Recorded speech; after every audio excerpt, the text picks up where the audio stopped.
that time of the afternoon. That time is, of course, now, and it's the day is SaturJay. It's Final Fantasy J, which is a very different sort of Final Fantasy, and quite a late one, I think. I don't know. Off the top of my head, I would actually have to count it out. I would have to count each and every letter to know precisely where J is in the alphabet. A, B, C, D, E, F, G, H, I, J. It's number 10. So actually, Final Fantasy J would be within the amount of Final Fantasies they have done. If you are doing just a general sort of changing the letter to the number system, which you don't necessarily have to do. But yeah, nonetheless. Oh, that is going to be loud. It's lucky I remembered that, because otherwise I might have deafened myself. Because I turned my speakers up a little bit earlier on while I was doing something else. And unfortunately, once upon a time, there was a very good system where when I inserted the headphones, it went, "Headphones, sir?" And I would go, "Yes." And then it would automatically sort of drop it down to the previous headphones volume that I had keyed in. Unfortunately, it doesn't do that anymore. It just goes, "Fuck off." The computer has learnt to not be respectful nowadays. It has decided it is going to be an arse. Which I suppose I can't really blame it. So last time on SaturJay RPG, whoop, didn't expect that. But last time on SaturJay RPG, we skipped past most of this to get to the save point. Now, with a bit of luck, we can fill in all the gaps that we missed out on. Also, we had a massive fucking shark on our team, which is awesome. And of course, we also have the new grouping of Can't Sleep Blue Boosh. Because Mr. Blue Boosh got bigger. He's now a chocobo. He's a choking chocobo. We already sort of know these guys. They're strong against... I don't know can I access that information? No, I can't. But trust me, they're strong against physical, weak against magic. But we're looking at fire or lightning. Unfortunately, we've no longer got my fire. And I don't see an immediate source of lightning. I tell you, oh no, there's some thunder. Oh, of course, she's got thunder by herself, hasn't she? And she's got wind, which is a problem, but not a huge one. But thunder will do nicely. Pew! Zappy pews! Does my... I suppose no, it probably doesn't have... no, isn't it supposed to have inherited... I might have to have a look at that. Fairly certain it's supposed to have inherited all the moves the Shark Wall had. Because that's the point in transfiguring your own monsters rather than just keep catching new ones every single time. But, oh well, let's thunder and fire this bad boy once again. Because luckily, I did actually have exactly what I required. So it's quite nice to behold. Shock. The shock of actually getting a group of enemies that are weak to moves I actually have on me at the time. Can't sleep, Blue Boosh. They make quite a team. Right, so guys, what the fuck was all that? Yeah, what the fuck was all that? Right, I must admit, I'm slightly I've just highlighted how much. Whoops. I've just highlighted how much Foxfire came in handy. So I don't know if I really do want to get rid of Tama. Especially Tama's the one with the... Tama's the one with the healing. Hello there. General Blue Boosh. Half the team heard your plea. You're here. Yes, marvellous. And I don't know, were you aware... Whoop, hang on, where are you? There we go. I don't know if you were aware last week you were evolved or transfigured, as they say. Can I... What do they mean? Oh, they do mean examine, as in this. So we'll just zoom right in and then RB. There we go. That's your new form. You have gone from being a chick to a full-blown chocobo. You evolved into a 48-year-old man. And yet still look like a young bird, it would seem. Why is this on my head? Technically only CS is on your head, because the Mew is just can't sleep. Because he's quite good. He's not like a terrible choice for a small creature. Compared to most of my other options, he's not that bad. But I do feel like Tama is going to have to be the one to stay, because as I say... Oops. Went back too far and then managed to push the wrong button after all. But Tama has Cure, whereas if I was to change... I suppose the Wind Rhapsody and the Forest Nocturne's not too bad, but the Foxfire... I might leave Tama for now. But yeah, you should have... You do not. Okay, interesting. Well, either way, you should probably have water as a shortcut, because that is kind of needed. But yeah, it's interesting. Interesting. Oh. I could have sworn you got to keep the little moves that you learned from him. So yeah, I feel like you should have Water Spout. But I suppose you don't. Which is unfortunate. Oh well. I mean, I suppose I'll have to leave it, but yeah, a little bit disappointing. A little bit disappointing that my... Oh, he does get Re-Teeth, though. Bestows strength upon landing a critical hit. Nice. I'm assuming the idea is he leaves his teeth behind as part of the critical hit. Also, I get the impression, the shark wall, not only does it have this medium shark at the front here, and the large shark, it has the extra large shark. So at some point I might be able to get my hands on an extra large shark. Let's see. I'm assuming it's probably going to be one of these two... I need to obtain something for that. That's probably the XL. That's probably the XL one. That one I've no idea. But the XL one probably requires something to be attained. But how am I and what are my doings? Well, my doings are fairly easy. I'm playing Final Fantasy World of Final Fantasy. As I say, it's very much the James Bond of Final Fantasy games, because I'm so used to it's Final Fantasy 1, it's Final Fantasy 6, Final Fantasy 12. That even Final Fantasy Tactics, stuff like that. It's so easy to have the Final Fantasy at the first, be the first statement. But this, of course, is World of Final Fantasy, so it almost always ends up being Final Fantasy World of Final Fantasy. Yes, the name's Final Fantasy World of Final Fantasy. And how am I? Middling. I haven't really done much, which is. Slightly problematic, but still.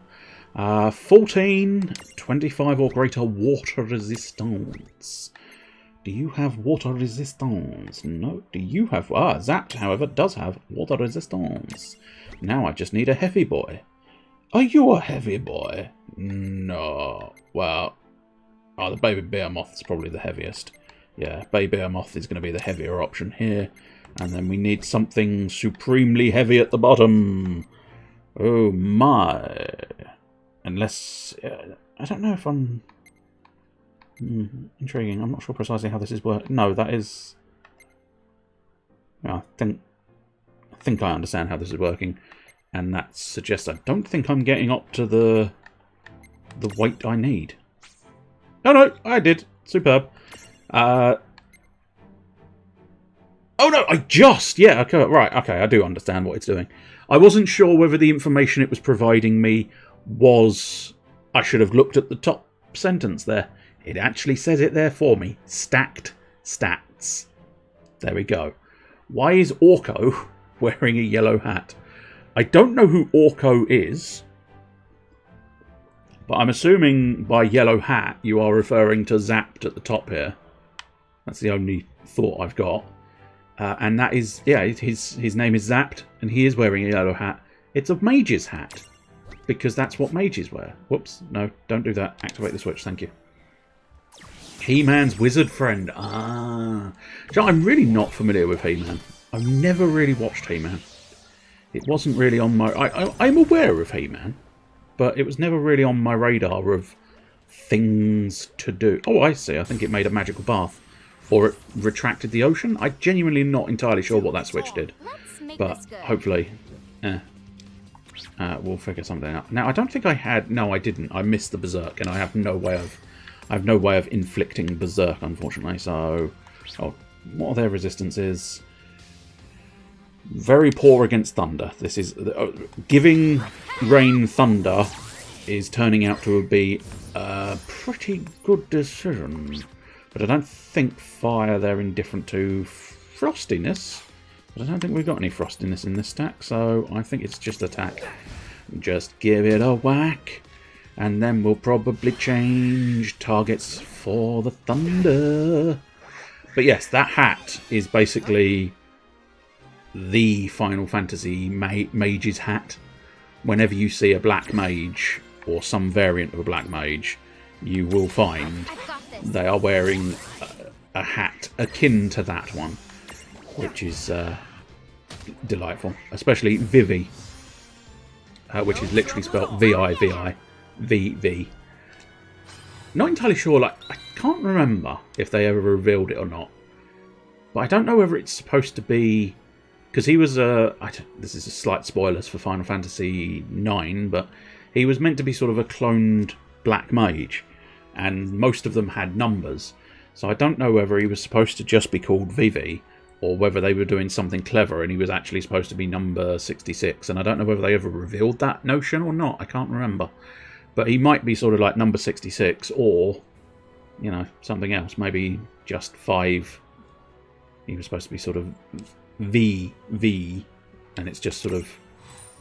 Someone read it out once and it was phonetically spelt V-I-V-I, and he's supposed to be like 55 or something, I don't know. But either way, it wouldn't necessarily surprise me if he was supposed to be, you know, the VV is supposed to be a number. But nonetheless, he is the greatest of wizards. And I truly do mean that, because when I last played Final Fantasy IX, he was a fucking trooper. I got towards the end, and I think, I feel like my party just wasn't prepared for what the game was throwing at me. I sort of must have skipped some bits or something and didn't get enough experience to be sort of in the right position. I don't know precisely what happened, but Vivi, he was a fucking trooper. Because not only was he sort of reflecting magic back at the enemy, but where all of the rest of the party were dying, he was standing strong. Now, don't get me wrong. I mean, to a certain extent, I got lucky with the whole he could reflect magic. And I think I got very lucky with him being able to absorb one of the elements. I think he was able to absorb wind, but I can't say that with any real certainty at this point. But it is nonetheless, it's like the little fella who fucking well could, because he won several of those boss fights for me by himself, which kind of made me respect Vivi all the more. I always liked Vivi as a character. He's fantastic. But just the way he was so spectacularly, gloriously wonderful in those boss fights just made me absolutely adore the man. It's a jelly princess on top of a fucking Malboro. Well, actually, it might not be called a Malboro because it's purple. You are totally going down. No, I don't know. I don't necessarily think we are. That is not a princess. I think it is, technically speaking. Let's have a look. We will Libra it to not only find out, hopefully, what... oh, it is just called the Malboro. Fair enough. Being pinky purple, I would have almost expected an alternate name, but apparently not so much. Although I suppose he is considered... Yeah, he's considered the Malboro Menace, rather than just a Malboro. And then, yes, the Flan Princess. Face the Mirage with only one party member. Are you insane? Fuck off. That's true. In fairness, there is a cigarette company called Marl. I think it's Marl, isn't it, with an R? But yes, they do have a strange overlap. And in fairness, cigarettes can give you bad breath, and Marlboros give you bad breath, and are nasty beyond nasty beyond belief. So let's have a look at the overall stackingtons. We're kind of looking at water and light. I cannot take advantage of either one of those. This is inconvenient. Intriguing. Oh, I see. They do sort of... They cancel each other's fire weakness out, which is a bit of a bastard. I got a feeling I might lose this. Because I don't 100% feel confident here. Sorry, what was the stackable thing for that one? I can't get the Flan Princess no matter what, but getting the Marlborough might not be too bad, but inflict status ailments. I was going to say, his ailment resistance is going to be through the roof, because that's his whole shtick. Can you capture the Flan Princess and make her do your bidding? Technically, I can capture the Flan Princess, because as it says, to create a Prism Tunity, face the Mirage with only one party member. Unfortunately, doing that now is impossible, because I'm already in the battle. And equally, I don't think... Because she requires a mini Flan Prism, I don't think I've got a spare mini Flan Prism. Because I think I would have used it, but we shall see. I don't know. Okay, let's try playing a little bit of defense for a moment or two. Skippity-doos. Oh, good, you missed. That is super fucking handy, son. Again, a little bit of defense. And then... Foxfire would be useless. Yeah, I don't have any way of taking advantage. Which is inconvenient. Is Lunge. Yeah, Lunge is the sort of top one. Very high. Oh, but it does destabilise their stack. Interesting. It could be worthwhile, because I can take advantage of fire. Could be well worth... How much does it destabilise me? I'm hoping less than it destabilises them, because otherwise it's a bit stupid of a move. Whoa! Okay!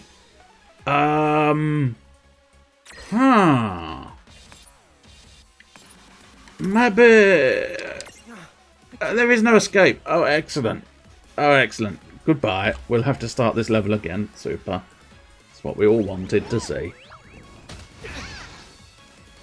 Well, I was unaware that was going to be instant death. I thought it was going to be challenging. I didn't think it was going to be instantaneous. And we're back home. Well, I'll tell you what we'll do. We'll pop to the twins' room, because I think now we've met Snow, we'll have Snow's official biography. So we'll just pop in and have a look at that. Who's who? The veritable who's who of the gaming goodness. Oh, there's apparently new information on Chocolate.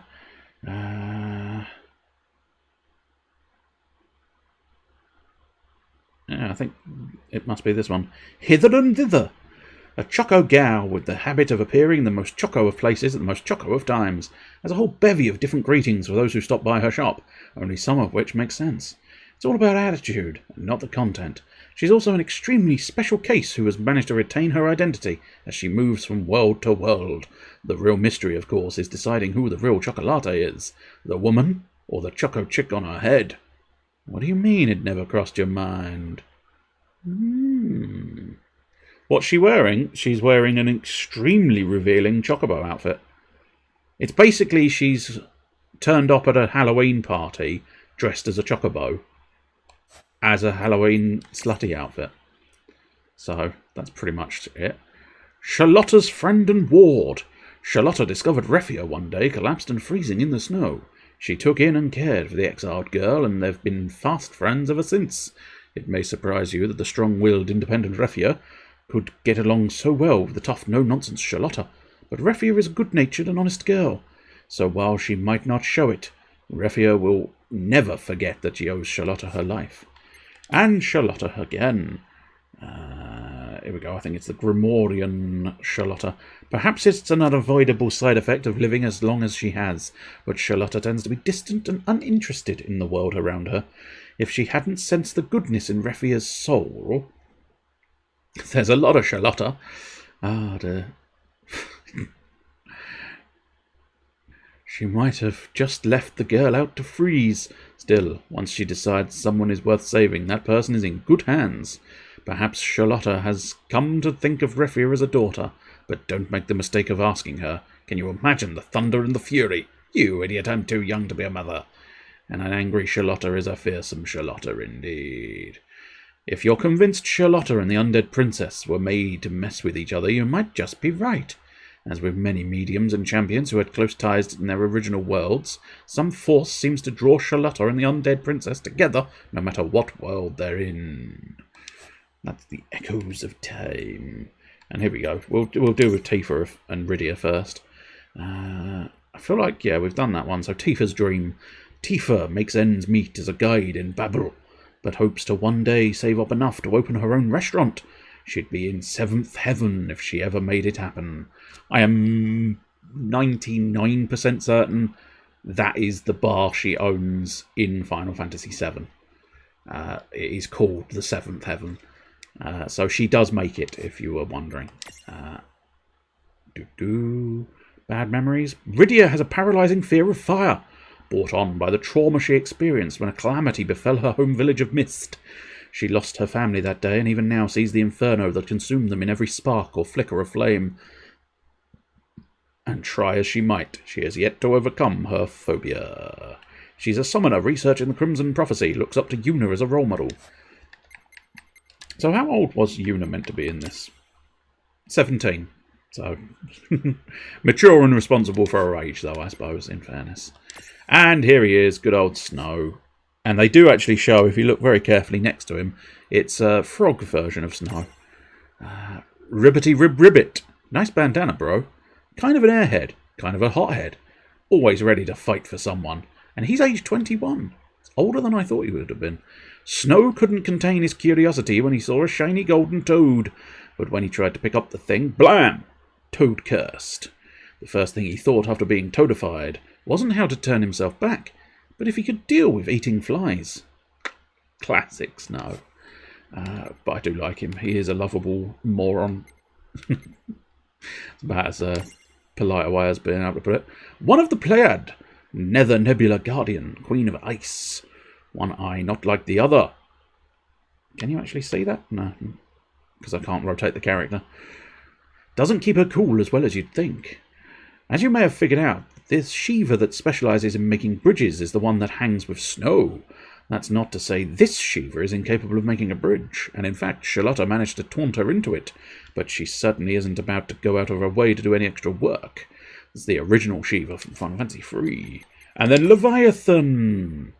We have no understanding of what Leviathan is, but intriguing. We'll look at the origin first, but there's a recognisable name there. Final Fantasy II as an unseen menace, and then Final Fantasy III as the Eidolon. The Eidolon Leviathan. But yeah, apparently voiced by Claudia Black, which I must admit, I don't think we've encountered Leviathan enough to actually talk to it, because I would probably have recognised the voice Claudia Black, because she's in an awfully large volume of things. She, bare minimum that I remember, she was in Stargate for a bit. Pretty certain she was in Farscape, so that would be known to Mr. Can't Sleep, I believe. Then she's also in Uncharted, and she's also in Dragon Quest. Dragon Age. God damn it. Every time I think of Dragon Quest and Dragon Age, I always get the bloody names the wrong way around. I've never confused the actual games, but always managed to confuse the names. And Riddick, really? Riddick the film or Riddick the game? Because there is a Chronicles of Riddick game if you are unaware. And if you were unaware, that suggests you definitely mean the film. I'm assuming original film or one of the sequel ones. Riddick the first movie, Pitch Black, yeah. But I did not recall that one. Goblin Ruler. Helm horns that move as she emotes. Inexplicably excited all the time. Always fired up. This feisty young lass is quick to develop crushes and even quicker to get the wrong idea. The one thing she isn't quick about is settling the honk down. Tenacious. She insists on getting what she wants and getting in the last word. In short, what a handful. Still, goblins can be a reasonable bunch, and it seems that deep down their princess has a good heart. Perhaps that's why the Federation was able to take advantage of her and her kin. And she is original for Final Fantasy, world of Final Fantasy. The Undead Princess.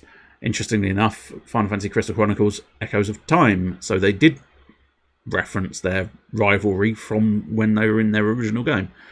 Immeasurable. She's been alive and dead for quite a while, but Charlotta's still older. Dead, but has a great hex life.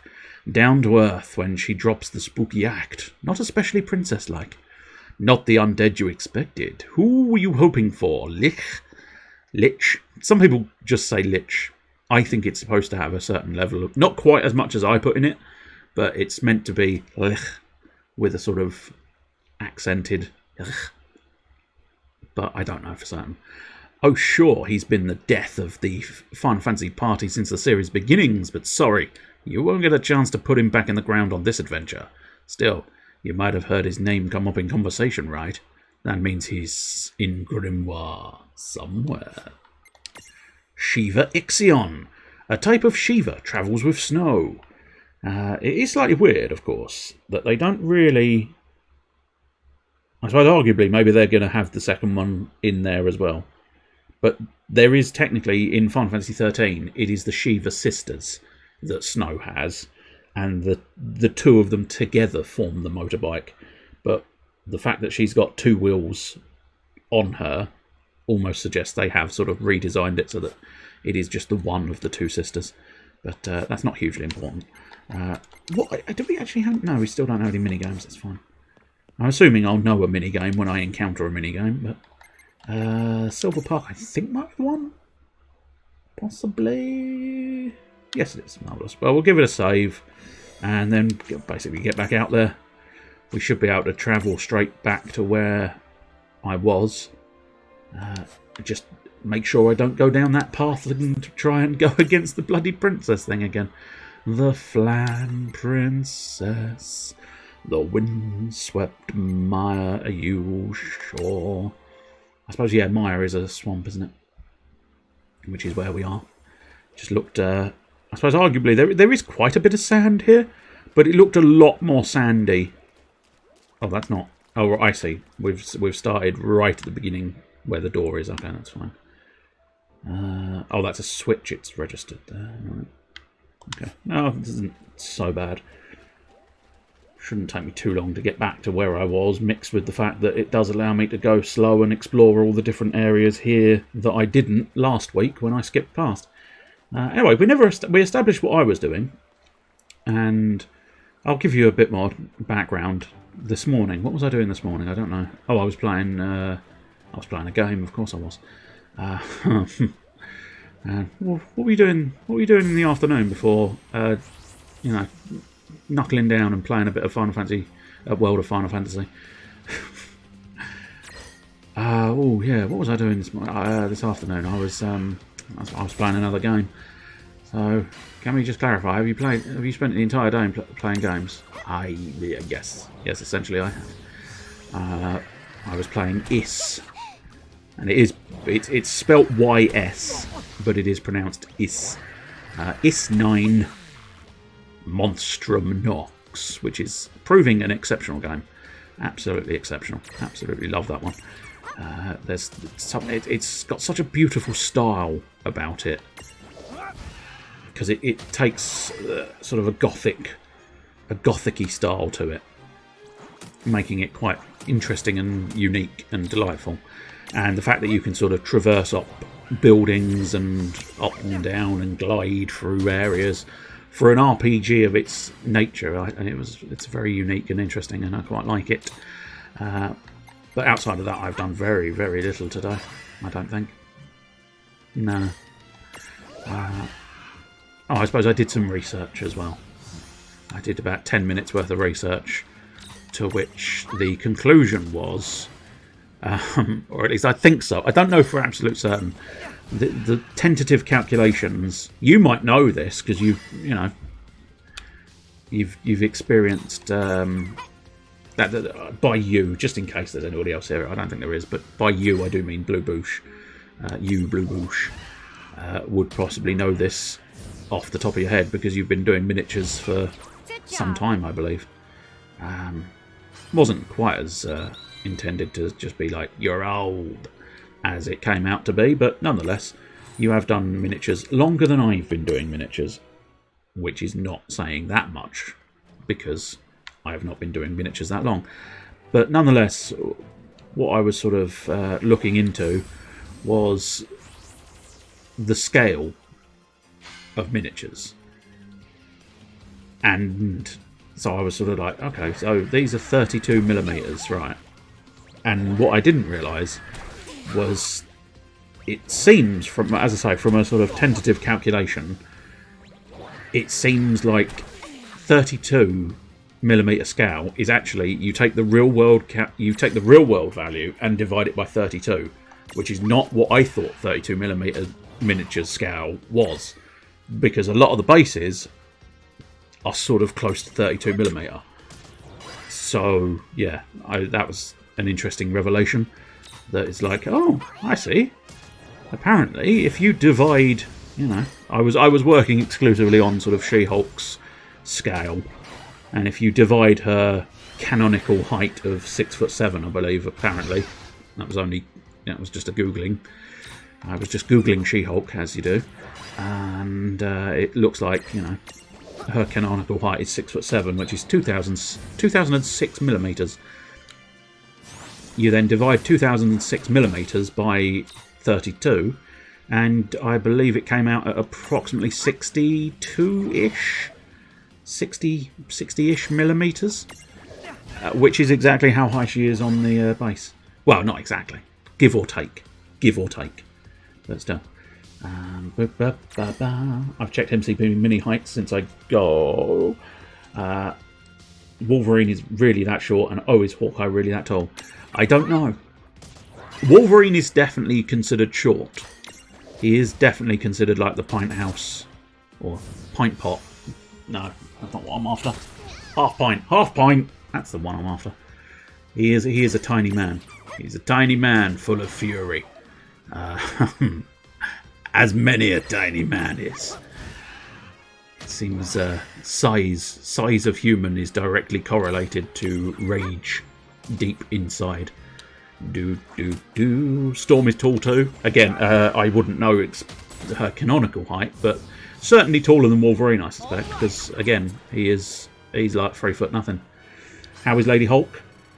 The same as she was. I haven't painted anything on her. I need to try and knuckle down, but I don't know. There's an element of, if I just leave her, she'll keep looking as she is. If I start poking her with paintbrushes, I think it'll ruin it. But there you go. I also want to do get back to Wong as well, and so I want to decide. I want to make a decision as to precisely how I want to do Wong. I'm thinking what I want to do, and what I really want to do, is do a little bit of... I could have a noir set of minis, that is true. I'd prefer them colour, but it is nonetheless, it is possible that I could. Especially because they don't actually look that bad in the grey with the white. I mean, I put the white Zenithal highlight on there. I don't know how much difference it really makes, because to my eyes I can't see any difference, but I'm fucking useless at that sort of thing. I frequently find myself going, I can't see this, I can't see that, I can't see anything different. But nonetheless, the white and the grey doesn't look that bad as a colour scheme, but it is still sort of, I do want to sort of put her into a full green, purple and white style, but as I say, it's difficult to build the enthusiasm when it's like, but you're gonna ruin it. Well, I suppose ruin it is a little bit extreme, but the biggest problem, I think, is simply the fact that it's never quite going to come out the way I have it in my brain, and therefore it will never be perfect. Now, does it have to be perfect? Arguably no. But then also arguably yes. If it's arguably no, then it can therefore be argued to be yes. It's one of those ones where arguably, again, that phrase means it can be argued the opposite direction as well, but arguably it's a case of practice makes perfect. So, you know, you actually get round to doing it, but there you go. As I say, I think my next goal might be to figure out my Wong rather than doing She-Hulk just yet, because I want to try and do sort of MCU Wong, which is Benedict Wong, if anybody was wondering. I was doing research the other day, and it's the reason why it's weird is because of the way it sort of dawned on me, I suppose. But I always knew that the character Wong was played by Benedict Wong, and there was always that sort of, oh, that's an interesting coincidence. How delightful. But then it had never dawned on me previously that, of course, Doctor Strange is played by Benedict Cumberbatch. And it's just, I don't know, it just struck me as, what are the odds that Doctor Strange and his assistant or aide or companion partner, I don't know, whatever you want to call them, peculiar coincidence that they're both called Benedict. And it had never dawned on me, never crossed my mind that they were both called Benedict, and yet, and both sort of sorcerers in the film. But, a sudden dawning moment the other day when I was doing research into that. But yeah, I might try and sort of, That wasn't so bad. rather than the green they advertise on the sort of his traditional garb they advertise on the box, I do plan on possibly doing a slightly more maroonish type thing with his outfit, and thus making him look a little bit more like the MCU version. But I'm not entirely sure, because it feels like at that point I'm obliged to then do Doctor Strange as slightly closer to his MCU version. And I don't necessarily know if I want to do Doctor Strange as his MCU version. So, in a little bit of a dilemma once again, as to precisely, do I want to do Wong? Does it matter if I have Wong as MCU version and Doctor Strange not as MCU version? No, I don't suppose it does. Oh, inflict status ailments, of course. It's the same as the other one. But yes, this one is just Marlborough. It is not a Marlborough menace. But, yeah, I mean, as long as you do sort of go, well, it's alright, isn't it? But I suppose I just have a slight obsession with perfection. Oh, there you go. I told you it had bad breath, which is hugely inconvenient, because it's, for those unaware, bad breath is a typical sort of old school, has been in every iteration, well, probably not every iteration of Final Fantasy. Any iteration that features a Marlborough features bad breath. And the problem with bad breath is it provides pretty much the norm, I think, is it dishes out every status ailment. So you can see here, Lan is silenced with Oblivion, I think, poisoned, blind, and possibly confused, I think that might be. Which is, of course, an issue, because I kinda need him not to be a dick and be a pain in my ass. But, yes, before I was discussing my own research and doings for the day, I was about to ask, what are you up to? And again, the you in this situation, the you in this situation can be anybody who fancies answering the question, what have you been up to? But mostly specific to Mr. Blaboosh. Have you been doing your blob? Which sounds a little filthier than I'd intended, but nonetheless. Have you had a bit of blob? Have you been doing Mr. Blobby Blobby Blobby Blobby Blobby? Because it does look like a hell of a model. From what I've seen. Oh, he's also asleep. That's convenient. And by convenient, I mean stupendously annoying and irritating beyond comparison. Well, at least he's awake now. Oh, and he can actually attack, but of course he can't do anything. He can't. He's useless. He is absolutely fucking useless. Because he can only use attacks, and he's blinded, which means he can barely hit anything he tries to attack. So, yeah. Lan is sort of dead weight at the moment. It's fine. He'll just keep trying. And he'll just keep missing. Bastard. Absolute cocksucker. It would be useful. Okay, the blindness seems to have worn off, so I should hopefully be able to get away with a cure. And then hopefully, Lan, redeem yourself for your absolute stupidity. Good boy. That's what we need. Now we just need the poison to wear off. But I can't deny, I'm not convinced that the poison just does. I take it, is Fred Dukes the Blob? Because I must admit, I don't know for certain. Because I don't recognise the name. But then again, I don't know much about the Blob, truth be told. He's never been one of the sort of villains that has, you know, been on my radar all that much. Despite having watched an awfully large volume of X-Men. But it's interesting, actually. He does turn up ever so tiny little cameo bit. He turns up in a Plop-a-Lots. Just right at the sort of towards the beginning, he goes in a fight. I mean, you might know this if you've seen the film of late, but you may have forgotten if it's been a while. Or you may never have seen the film, I don't know. But nonetheless, he turns up in a little fight against Angel right towards the beginning of the film. And then basically gets knocked out and taken away, and that's it. Bit indignant, I suppose, for the first X-Men villain. I did not know he was the first. I know Fantastic Four's first villain was the Mole Fella, I believe, was he not? I can't say that with absolute certainty now, but I'm 99. It's going down from my first estimation. About 80, 70, about 60% certain. The Fantastic Four. It's because I've got FF in my brain. FF to me is Final Fantasy, of course. The Fantastic Four, I'm reasonably certain their first ever villain was the Mole Fella. Which I don't remember if he was just literally called Mole Man. Or the Mole, maybe? I don't know. But either way, he was a bit on the nose, being an underground man called Mole. Which I suppose is not unreasonable. Having a hard time with the skin. Oh dear. What is... Oh yeah, bloody bad breath.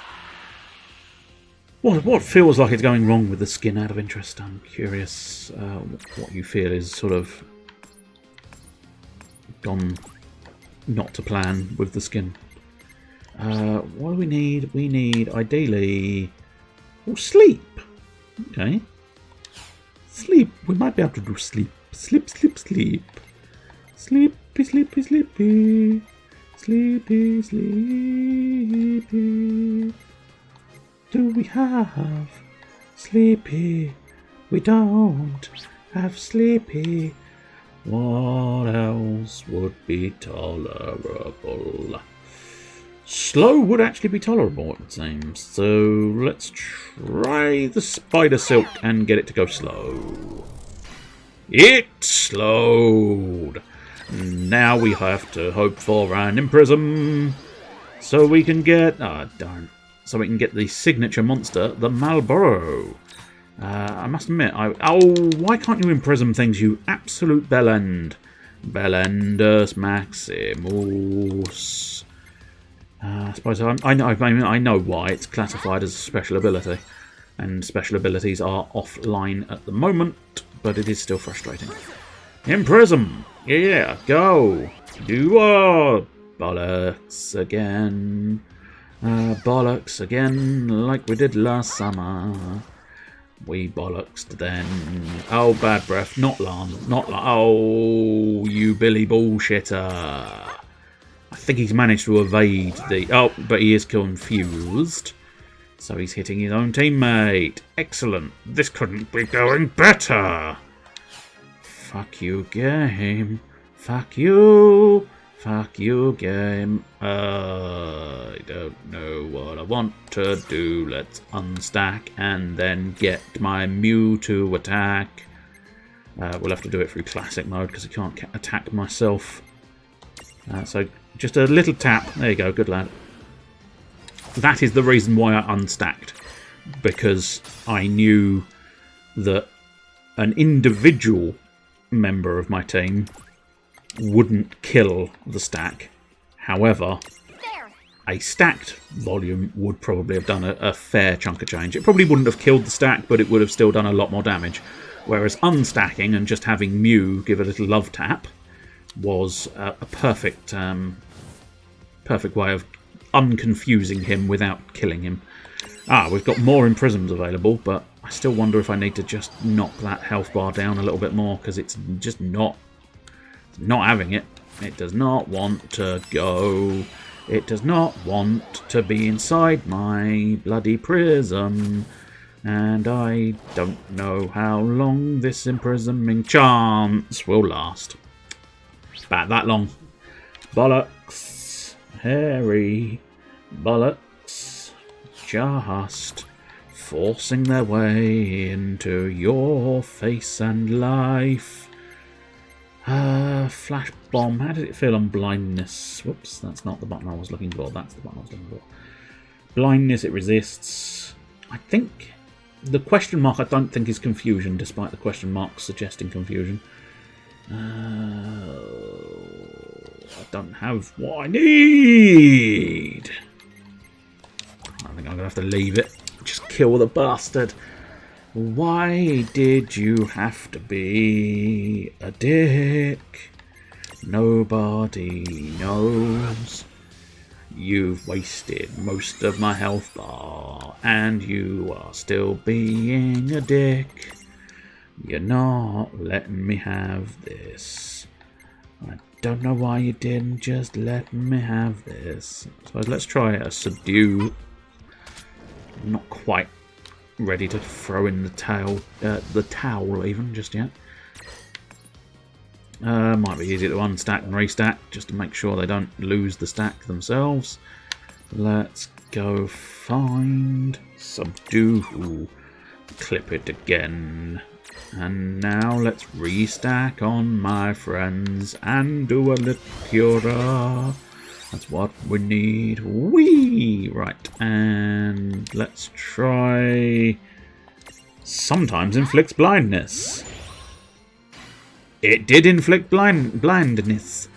I mean, I really want to just keep trying to imprison, but I think what we need to do is make sure my health bar is fine. Please don't move. Get in the prism. Get in the prism. Get in the... You little cock.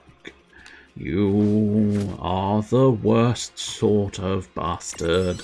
He will not get in the prism. Just get in the prism, please. Now, will you behave?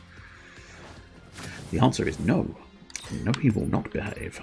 Subdue once again. See if I can just chip a little bit more of that health bar down. I think we might be at... No, we're not quite at 1 health yet, but we are close. Nope.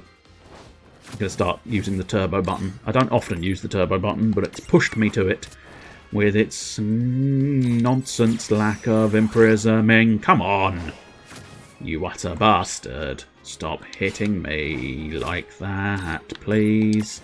Subdue. I kind of need to heal, but I also really want to try imprisoning it, because obviously the imprism does run out at some point. Come on! It does not want to play the fucking game for me. I just want you in my cube. Will you please? Please, God, get in my cube now. Why are you not able to imprison? Oh, God damn it, it's recovered again. It's not being kind. Got a feeling it's just going to end up killing itself on this occasion. Nope, it's just... Okay, right. Fine, you're dead. You die, you die, you die. And I cease to give a shit. What an irritating bitch. Why couldn't you have just got in the cube like I asked you to? You could have just got in the cube. Get in the bloody cube, boy. Don't know why the boy needs to get in the cube. But the boy needs to get in the cube. This is probably going to be a big boss.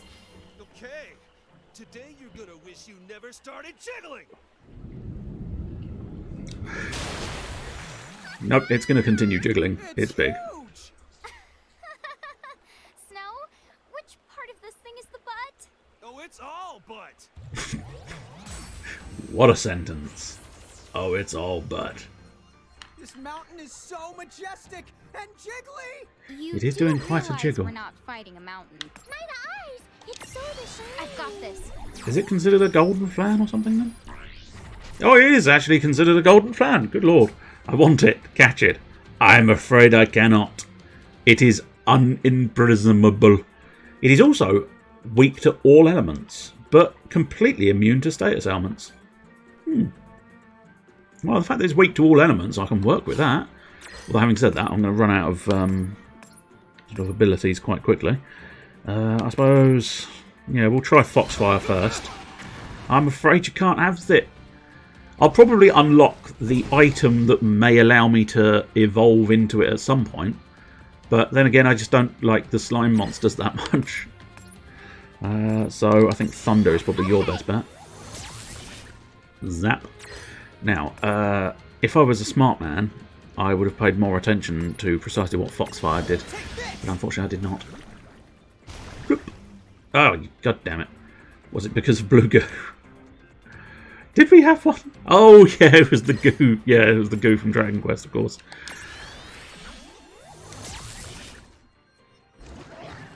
No, weirdly, I just don't like this design of Flan.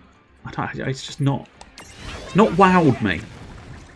I think some of the best Flan designs actually come from Final Fantasy 13.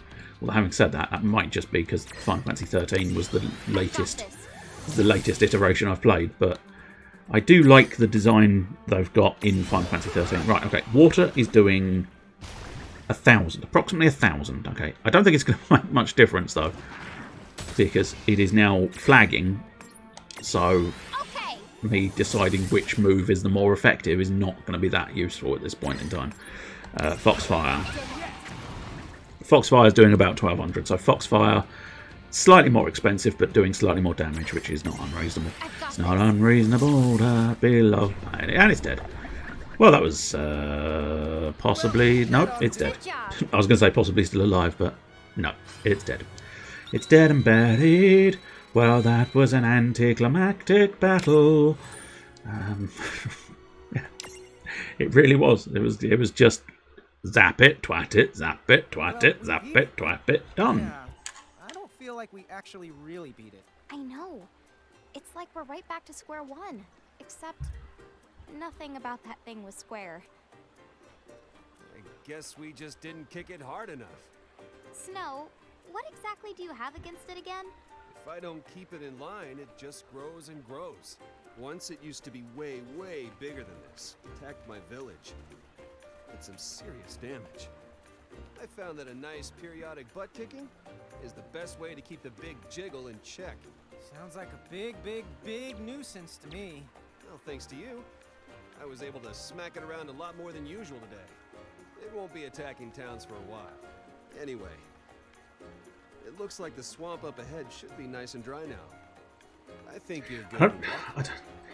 If it's nice and dry, I don't think it's a swamp. Again sometime. Just a minor detail. You know, even for a guy who slings around ice magic, he was surprisingly chill.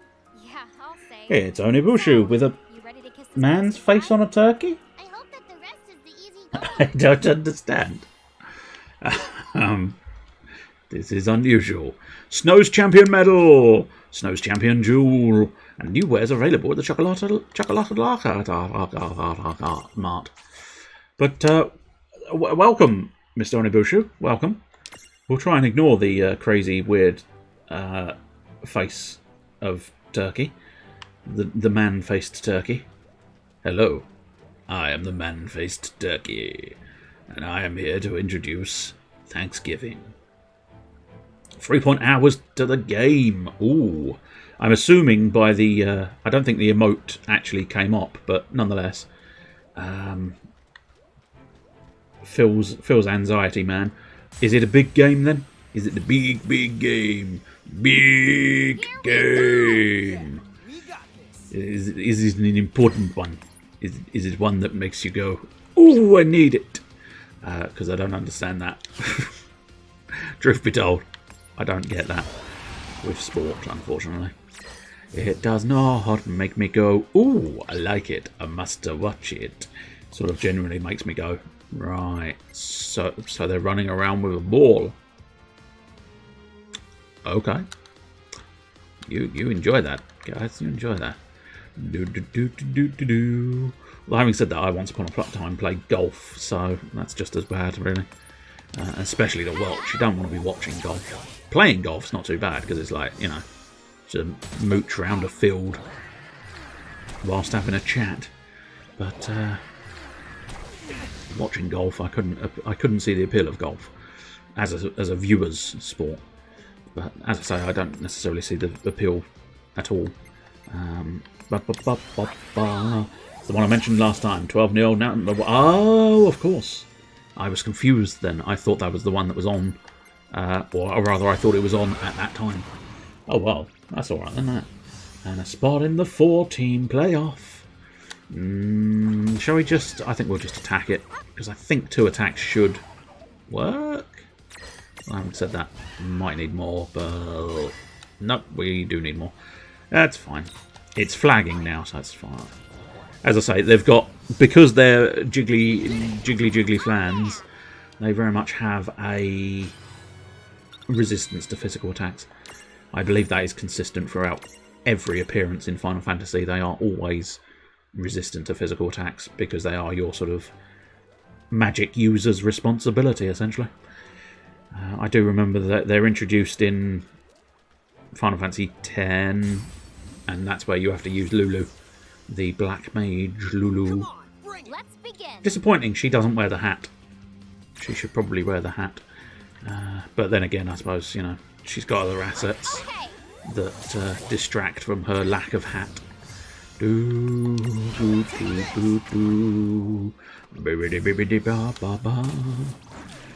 must admit, I do like the design of Lulu, and not for the obvious reasons. For the slightly less obvious reasons, and the less obvious reasons are the just the sheer volume of belts. I can't deny I am a fan of the belt in terms of design work. A lot of my characters have featured extra belts where belts are not needed. But as I say, I just quite like belts. Belts. I think it stems a little bit from the character Vice from Skies of Arcadia.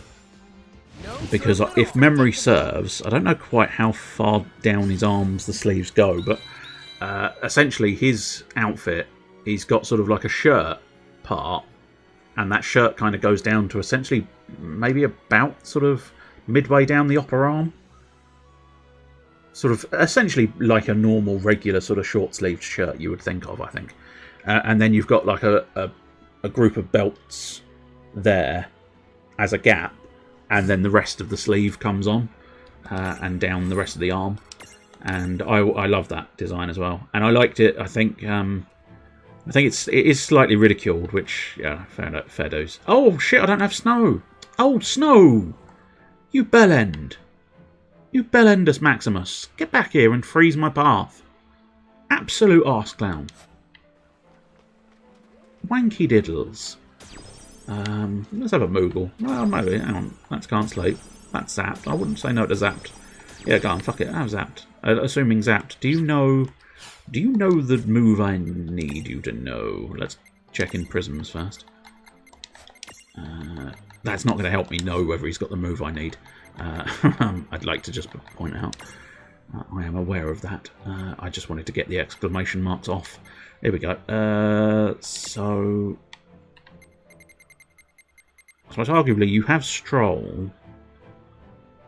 Yeah, that's got to be enough, isn't it? Oh, there's fun for you. Fun for all the family. So yeah, I think Stroll alone is enough. So we'll just investigate this area with Stroll. But we can also... There we go! I'm gonna ride on my blue boosh. I'm gonna ride on my blue boosh. I guess we're doing this. Oh, that's unnaturally annoying and bad. Bad. None of them are particularly good in this situation. I'll tell you what, we will Sephiroth. Because, fuck it, it's Sephiroth. Cheap, how dare you? It's not cheap, it's que. Call yourself a Final Fantasy fan. I don't know. Do you? Do you call yourself a Final Fantasy fan?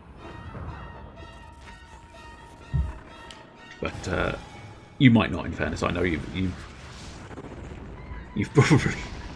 probably not got the time or patience to deal with something like Final Fantasy, despite the fact that you do all those achievements, because these tend to be even worse for achievements, even more difficult for achievements.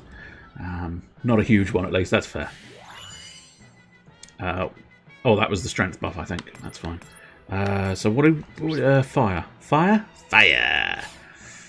But, how are you, Mr. Onibushu? That's the usual questions. How are you, and what are your doings? Are you up to anything interesting? I assume, to a certain extent, you're waiting in anticipation.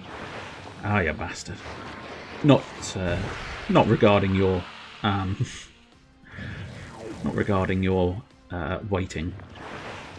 It's the bad breath that's the problem. I'd say I'd try and capture them again, but there's no hope for that. I don't have anything that's going to cause a status ailment. Did quite enjoy Final Fantasy Tactics Advance and the remake of the original Final Fantasy Tactics. I must admit, I do enjoy the Advanced one. Because I can't deny there's the story of Final Fantasy Tactics Advanced. It's oddly poignant, I found, to me, at least. Because there was that element of the kid who did not want to give up the world of Final Fantasy in favour of going back to the real world. And I kind of can't deny, he was a whiny little shit, but I can't deny there is an element of, I don't think I'd be willing to give up. If I had a grimoire that allowed me to go into the world of Final Fantasy and be, like, awesome, yeah, I'd take that as well, thank you. Which is kind of why I almost didn't like March. Because he kept, like, going, no, we should do the right thing and go back to the correct world. So I'm going to have to defeat you so that we can all go back to the miserable real world. And I was like, oh, fuck off, March. Why'd you go suck a dick? And that would, at the very least, that would have shut him up, wouldn't it? Yes, drunkard father and disabled kid. That's the ones. Do do do badly dee do do do. But yeah, there was, as I say, there was an extra poignancy about the whole not wanting to give up the world of. I think it's Ivalice in that one, isn't it? Ivalice. Which is interesting because, of course, they reused Ivalice. Not that they're, they reuse a lot of things in fairness in Final Fantasy. But they reused it in Final Fantasy 12. But yay! Look at me riding on my chocobo.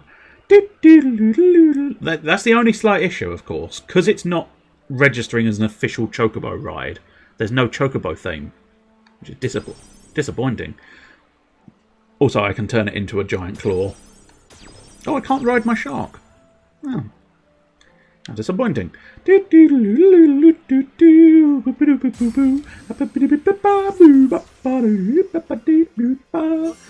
fun with the Judge Master after completing all 300 missions. Now, see, again, I feel like you've gone too far. You've taken it way further than I ever took it, I think.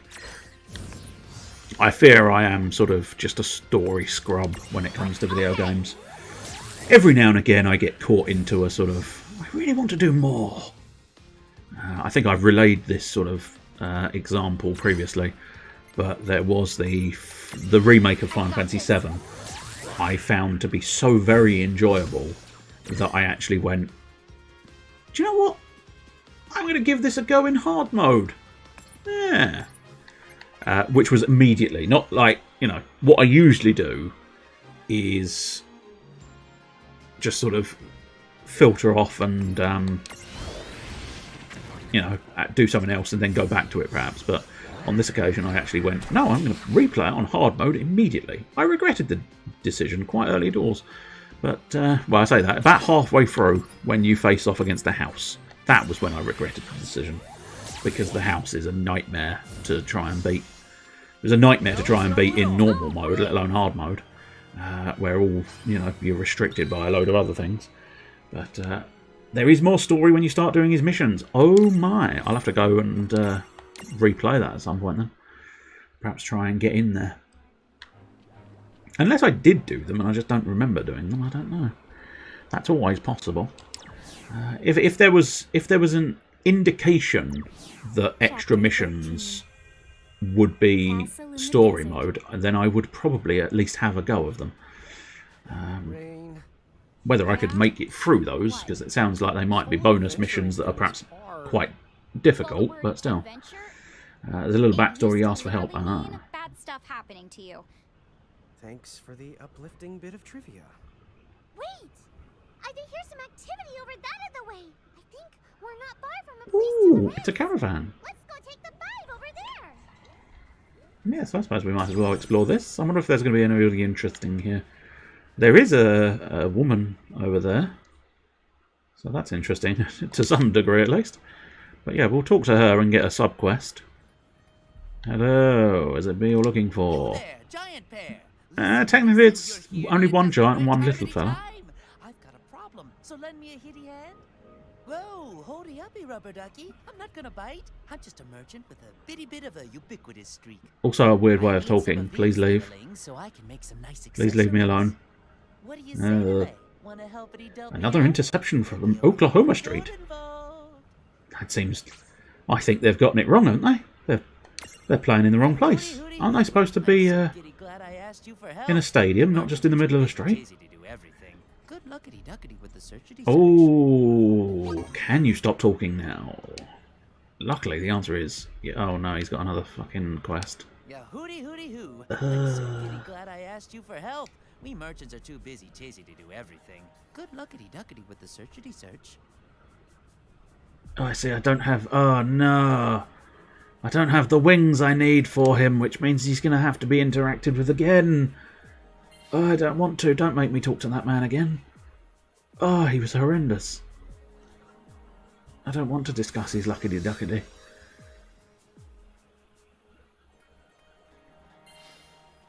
I might be better doing it in the street, I see. Would you mind if we rested here a bit? Sure. You can stay just as long as you like. That's suspiciously kind. Look at you two. You'll get baked alive out here dressed like that. Oh, Wait right I see. State University. I must admit, I'd have never gotten that from ST. there. Help yourself. As I say, ST for me has always been a contraction of street. Or saint. Sunscreen force fields applied and activated. Thank you so much. By force field, do you just mean you put a bit of sunscreen on? Yeah, I think he Now does. I'm all lathered up. I can Yeah. smell it. Smell what? Such a moron. Over Oops, there. we don't want to go leave just yet. Over the where? To the north? Possibly. Hey, what have you got on your head? Oh, it's a fish. It was at such an angle, I just couldn't quite tell what it was. But it turns out he's got a fishy. He's got a fishy. Just to differentiate Oklahoma, I'm assuming that's State University again, Cowboys from the regular Oklahoma, the Sooners. Sooners rather than Laters. Now see, that's what they should have done. They should have named the other team the Laters, so that they could have gone, well, which are we facing? Is it Sooners or rather than I'd prefer to face off against the Sooners rather than Laters. Just for comic effect. Stupid effect, but comic. The Occult Fan Issue. Many of our readers will have visited the Phantom Sands. This famous desert seems to offer the same scenery in succession no matter which way you go. But have you heard the rumours that proceeding correctly will take you to an oasis? And then they'll start singing something to do with Wonderwall, I think is Oasis. I don't know many Oasis songs, I fear. I think, is it I Want You Back? Is that one of them? Or is that... No, that might be Boyzone or Take That or something. I don't know. Insert an Oasis song here and make your own joke. That's the correct way to do things. Well, the desert sand may have... But, well, the desert may have sand, but so do we here at Occult Fan. We decided to head to the scene and sift through the story ourselves. On we trudged amidst a sweltering heat, but sure enough, soon one dune was starting to look very similar to the next. We couldn't shake the feeling that we were going in circles. It was my travelling companion Wedge who broke the awkward silence. Chief, I see some kind of bright light coming up from ahead. I turned and saw he had crossed to the opposite cliff. Light, he said? How strange. I didn't see anything out of the ordinary on my side.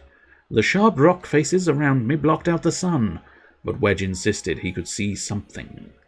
Are you thinking what I was thinking, readers? Excitedly, I crossed to where Wedge was standing, dreaming of oases, or oasis, or whatever plural oasis might await us. Reporting by Briggs. Doodly-doo. Well, Globe is the Sooner State. Is it really? And what in the world does Sooner State mean? So they're all kind of all Sooners, but don't tell that to the cowboy fellas. Yeah, but as I say, the only definition of Sooner that I can immediately think of is literally the idea of being there ahead of time or something. I'll quickly nip back to the woods because I can go and get Snow's medal. That's going to be quite nice. The girls' tea room, that's where we want to go. Because the US government had a plan to slowly allow people to move into the Oklahoma Territory back before it was a state and set up farms. Oh. So I suppose technically that is born from Good morning. being there sooner. So you were there first, I suppose. Yeah. Whose soul will I touch? I don't know. Oh, I didn't want the soul touching just yet. Yeah. I was not paying attention and I chose the wrong option. I'd like snow, please. There's snow business like snow business like snow business like this. Superb. We now have snow. Well, the first thing I want to do is equip Snow's medal because it's snow. Champion medals. What does Snow offer? A inflicts ice damage, bypasses defense, bestows defense to all allies. Nice. So replacing my dude with Snow is actually going to be quite reasonable. Yes. Tell you what, I'm going to highlight this as well. I like this interface screen because I like the way you've got sort of, you take the medal out and then you pop it in, and just even that little tiny jiggle of animation when it pops up I find really nice. And then you go like that and it just slots back into the space, and you've got this little medal case with the sort of silky velvet laid, you know, tablecloth and stuff. It's really nice. It's just a really nice presentation, and I think sometimes it's worthwhile highlighting when they do a nice presentation, I think. Because it could have just been a regular old menu where you just went, yeah, I'll equip that one, I'll equip that one, I'll equip that one. But they went all in and went, yeah, we're going to make that look nice. Do, do, do, do, do, do, do. They got branded that by a big newspaper and it's dark. Yeah, I suppose that is often what happens. A grudge that won't budge. So this is more to do with the Undead Princess. Underdog Day. Interesting. Oh, Mog, one of the Coup Pirates. Interesting. He casts an ancient forbidden spell, but that's 2 stars difficulty, so calls upon the only 2 he can rely on. Okay, that's us. That's 2-star difficulty again, and that's many difficulties. Well, we'll deal with the grudge that won't budge. I'm going to deal with the grudge that just won't budge. I've tried to move it. Why don't you rest a spell at that nice little inn over there? Oh, that's quite all right. Thank you. I'm not tired, and I need to cross the ridge by nightfall. Land thieves, I see.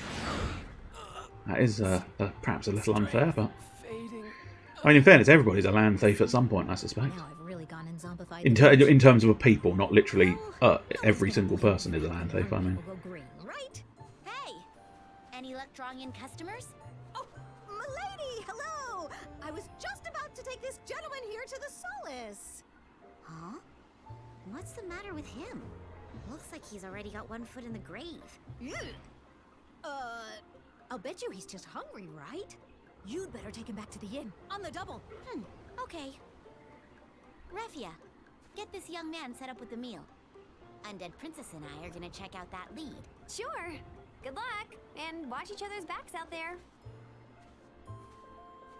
I don't know what a TD Baylor is, but I'll take your word for it that he's done something gross. Oh. Now, is that gross as in big? Really obnoxious garage haunting these parts. Or is that gross as in, ugh? Irritating as you used Disgusting, to be, sir. which means I need to dispose of it. And you're helping. Well, why don't you tell me how you really feel about me? In here, I thought you cared. Boo-hoo. Come on, Death Breath. Hey, my lady! Oh, of course, touchdown, yeah. See, I am so shit at acronyms. Even when they're like obvious ones. Like, you know, now you've said touchdown is abbreviated as this TD. That's obvious. Absolutely obvious beyond belief. And yet, my brain, I don't know. I've never processed acronyms for some reason. It was a lot of the time, that was the problem when I was trying to do sort of like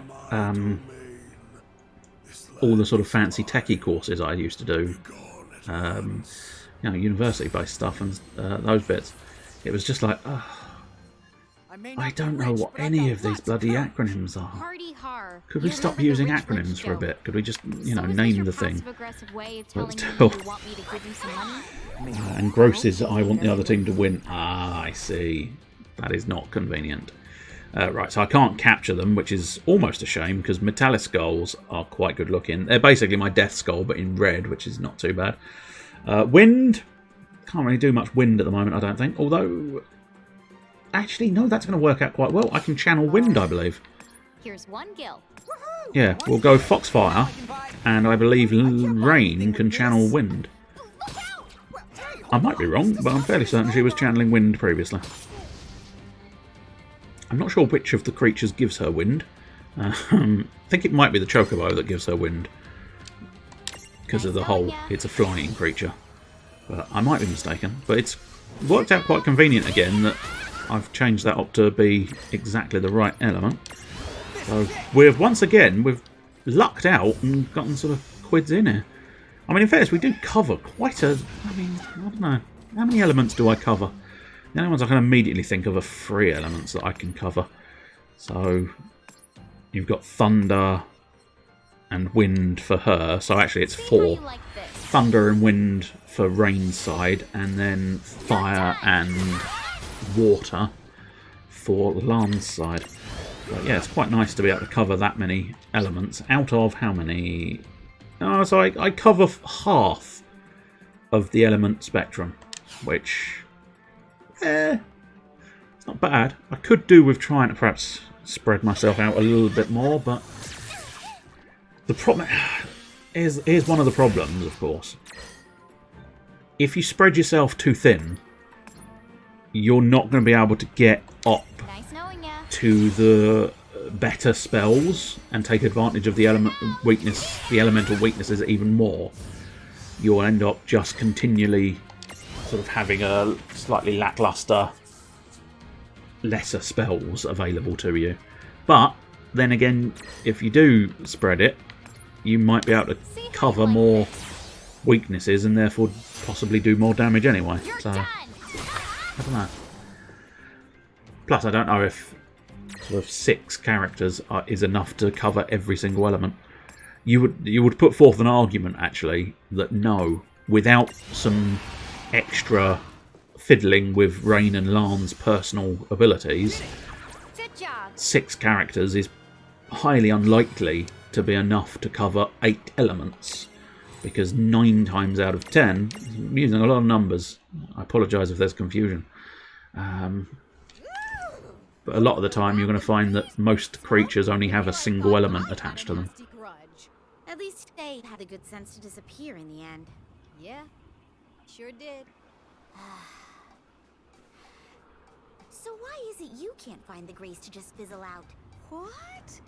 Why would you say something like that? You don't like having me around? I wonder. Maybe you'll pass away properly if I work you a little bit harder. Whoa. I was kind of hoping to put my roots down here in the physical plane, if that's cool. I think we should head back and check on our guest. Okay. Hey, listen. I'm pretty useful to have around. Did you know I can do tricks? Yeah? What kind of tricks? Oh, well, like, funny faces. Check this out. Don't quit your day job. Technically, yeah, I suppose technically well, she could quit her day job, because her day job is helping out, bringing people to the inn, I suppose, but strictly speaking, I don't think an undead princess has a day job. But who am I to judge? Good morning, yes. I'm going to intervene some more. Whose soul will you touch? I don't know yet. I genuinely don't know, because I don't know whether we're going to go and find some others or not. So we've got Underdog Day, 2 stars. I can probably do a 2-star, but I'm going to focus on the sort of the 1-star ones for now, and leave the 2 stars for some other point in time. I don't know precisely when, but still. A duo of 3! That is not a thing. Because if it's a duo of 3, it would be a trio. I'm going to need both their help. Hello, Mr. Tombury. Hey, Hello, Mr. Cactua. Guess who's come to rescue you, Koopa? And a Moogle. And I knew that you would. Oh, God. With everybody. Everybody's Let's here. hear it. What's wrong, Ton Dog? Oh. Did I just hear you refer to me as Ton Dog? What's the sit rep, Koopa? Tawny Poo? No. What is this? Mr. Tombury. Since when have you called me such Stab them. names? Stab them. Since when, he says. Listen to You have a knife. Stab We them. just started now. Stab Don't you know? them. The best of friends always give each other fun nicknames, That's Koopa. not true. That's what we are, Koopa. Ton, bro. Stab Now, it. Hold on. I don't even know where to begin. You have a personal grudge. I mean, let's Stab. see. I called you two. Cactoodle. Mookie Pie. Can you imagine it? You'd die of shame. Not at all, Ton Buddy. I love it, Koopa. Ton Chops. The only one that's tolerable is Don Buddy. Call me whatever you want. As long Does he have that instant kill attack like they did in Final Fantasy Tactics Advanced? Probably. Most of the time, I think, if memory serves, What a pickle. if they get close enough to you... Now, granted, that's not quite how Tactics worked, but... Or at least I can't imagine it worked. I can't remember precisely what they did in Tactics, but... Nonetheless, they are... Tomburys are bastards. Ton Bastard. That's my nickname for you, sir. Ton Bastard.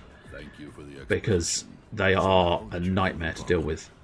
I would very much Although they were surprisingly easy in Final Fantasy VII Remake. Because a lot of the time you could dodge out the way of them because it was more of an action system. You had the option to be able to sort of kind of run away and not let them do shit to you. But Final Fantasy 13, they were a fucking nightmare. And I think Final Fantasy 8 was the one where you had the giant Cactua? Not Cactua, sorry. There's often giant Cactuas, but giant Tombury. Was it that one where you had the giant Tombury as a summon? yes. Or am I getting confused? I might be getting confused. So often getting confused. Get ready. I'm going to fuck you up. Right.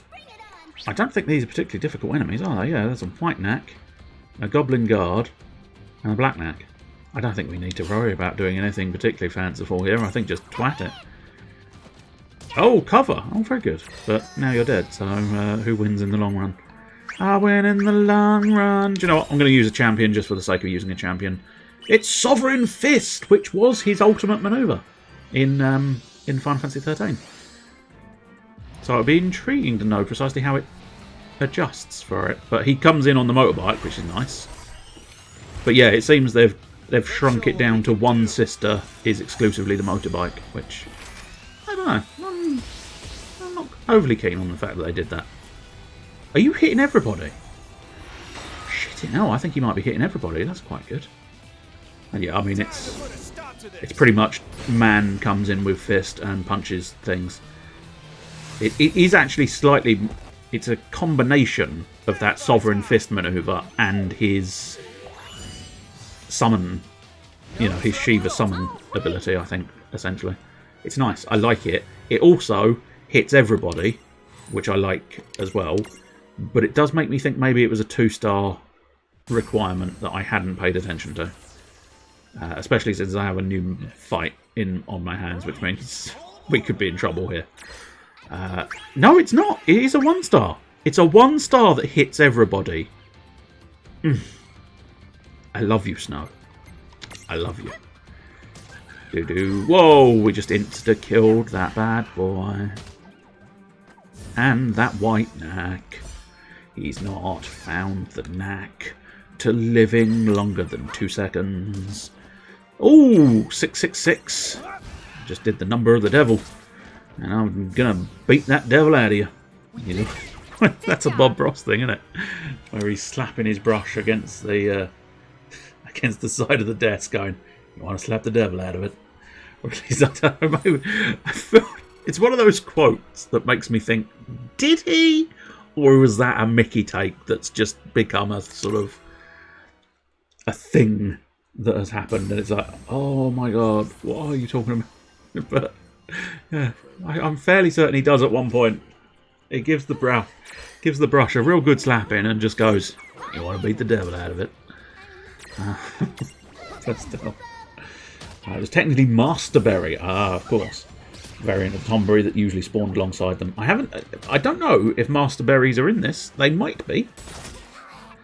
We've seen Paleberries, which is a variant of the Tomberry, and we've obviously seen Tomberries, which is a Tomberry. But I don't know if Masterberries would be in this or not. It's plausible you might be able to transfig into a Masterberry. I don't know. I don't think I've seen every single step of the Tomberry's evolution, so I can't say with any certainty. But I think there might have been a larger variation that was available. But still. So I can only read that as butt voodoo, as in voodoo of the behind. He does a marvellous bout of butt voodoo. This attack carries a powerful deadly curse, deals more than 900 damage. Yes, as specified, Tomberries are brutal in almost every incarnation. I mean, even the Final Fantasy VII Remake Tomberries could do some hefty damage to you if you get caught by them. But as I say, weirdly, they were slightly easier to deal with than most others. Because, of course, with turn-based combat, you can't really just dodge roll out the way. Whereas with Final Fantasy VII Remake, there was an element of you could just dodge roll out the way. That was it. They can't stab you if they can't hit you. But even I'm starting to feel the burn here. Hot dang. Oh, let's stack, Kupo. I don't think you can you? I mean, if those twin goobers can do it, we can too. Because I think Tomberry is a medium creature. Which means, strictly speaking, a Tomberry can't be on the bottom. How do we decide the order? First, we have to pick a leader, Kupo. I mean, I think, in fairness, the rules of the game... I think the rules of the game, you can't stack because of your sizes. Because I think Tomberry and Cactua are both medium monsters. But in sort of general size, it's obviously going to be Tomberry, Cactua, Moogle.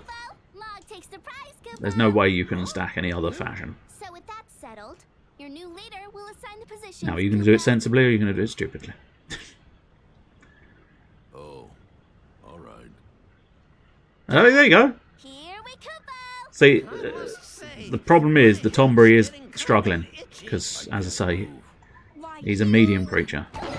Hey, Tifa, what the fuck? How does Master expect this to help me train? Wait, is that a human? Summer, salt!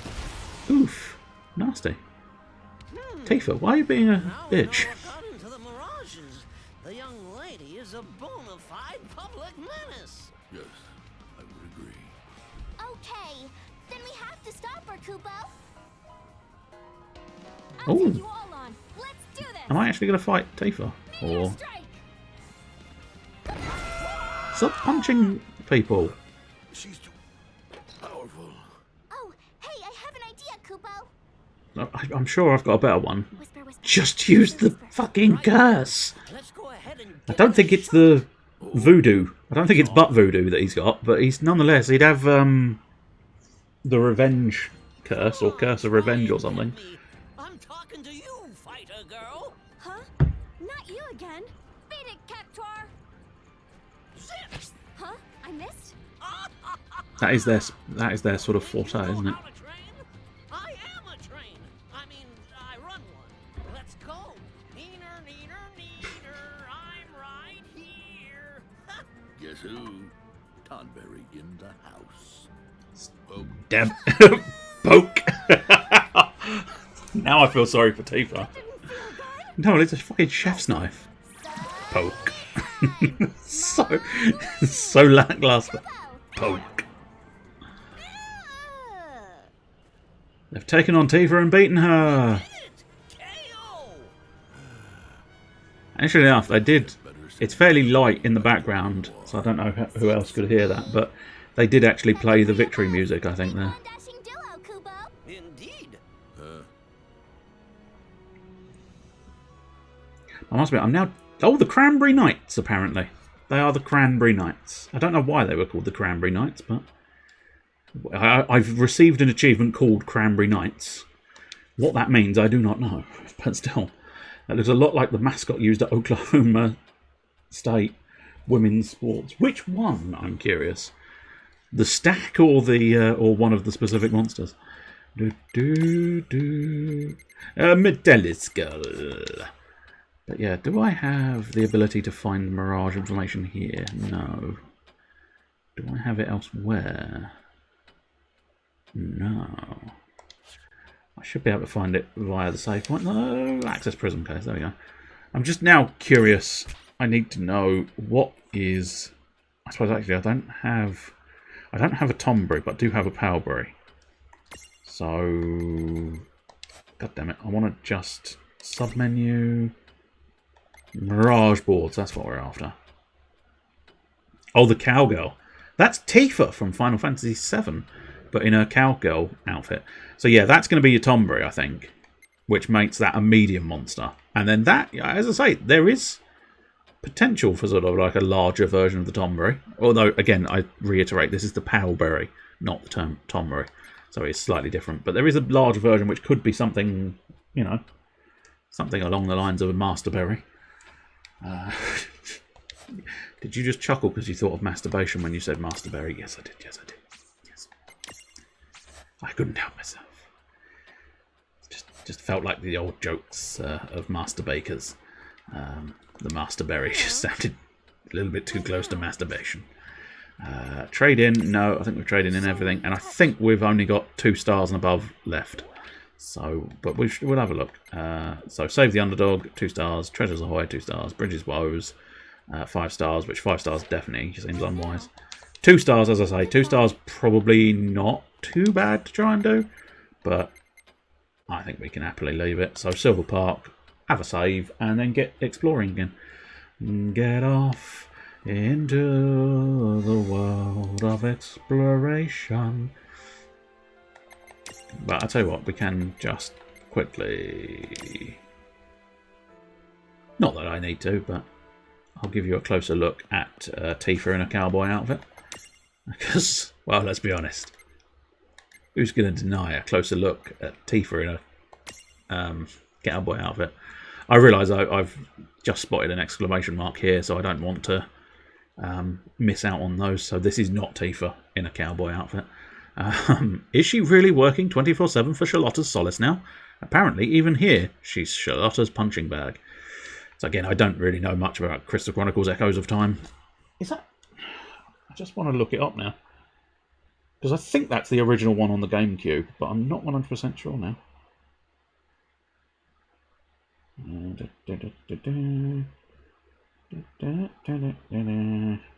the only problem with it being Final Fantasy Crystal Chronicles. Echoes of Time, that's the one we're after. Oh, it might not be the one I was thinking of then. Oh, no, it's not. No, this is the later version.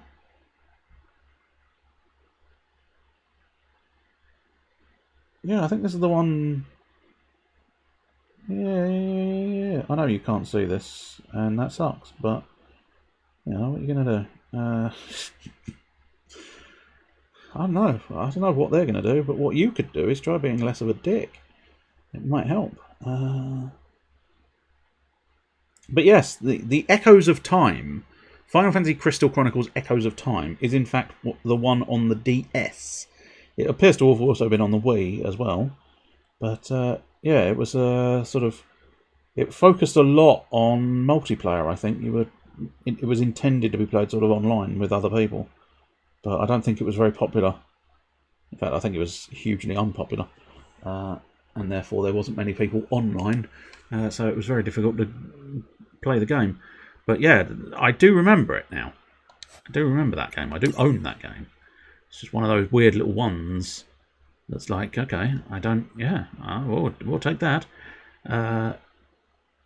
Fun enough, just unfortunately just kind of died on its arse and didn't get very far. But still, Ixion is her name and Shiva is her tribe. You can call her the Icy Cycle, or Icicle for short if you want, but don't expect her to like it.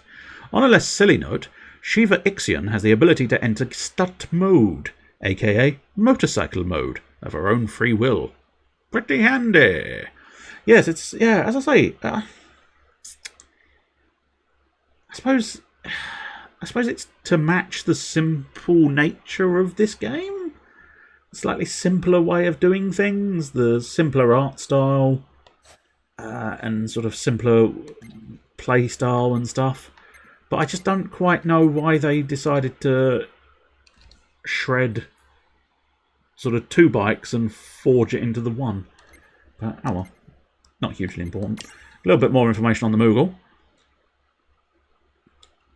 Old friends, I think this is the one. Mog, the Cactua Conductor, and Master Tombury go way back. In another time and another place, okay, actually another game, they were originally going to team up as the Cranberry Knights. That explains the achievement, I suppose. Sadly, due to unavoidable circumstances, that particular tale had to go untold.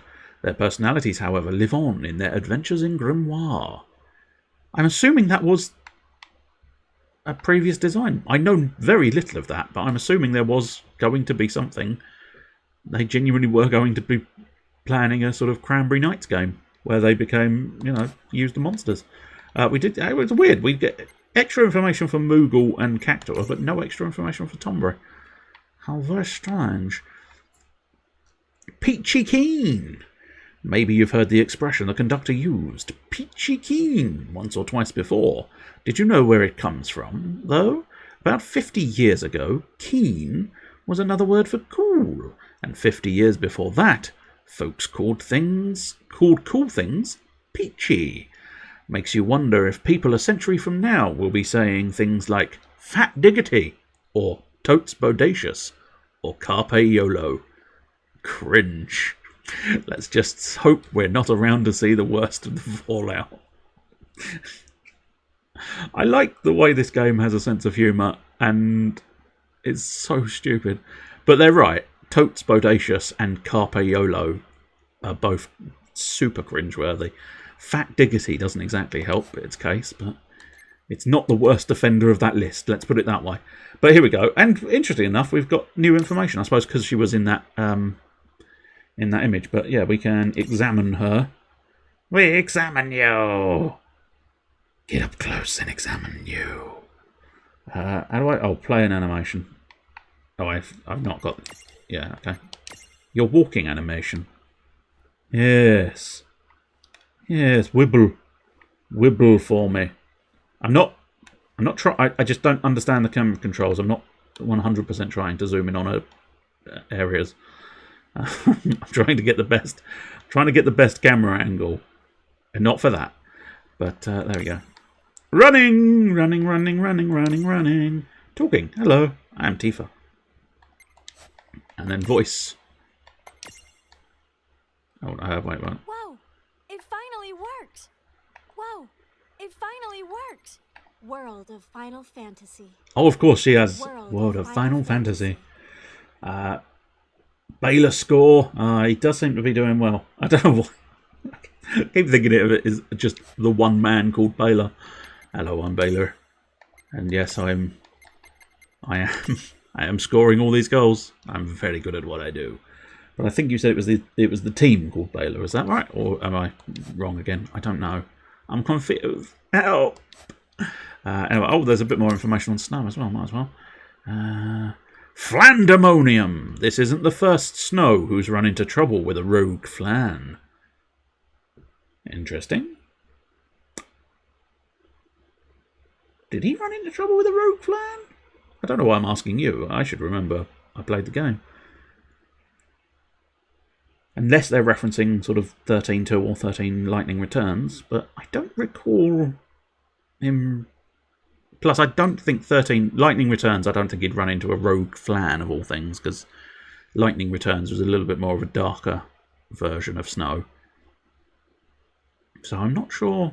I don't recall him running into a rogue flan, but I'm assuming maybe they are sort of doing it.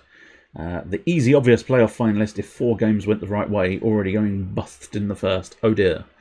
Now they're going to screw it up and let ND in yet again. Oh dear. What can the matter be? ND, you're stuck on the lavatory. Sorry. It's an old, ridiculous song, which is, oh dear, what can the matter be? 3 fat ladies stuck in the lavatory.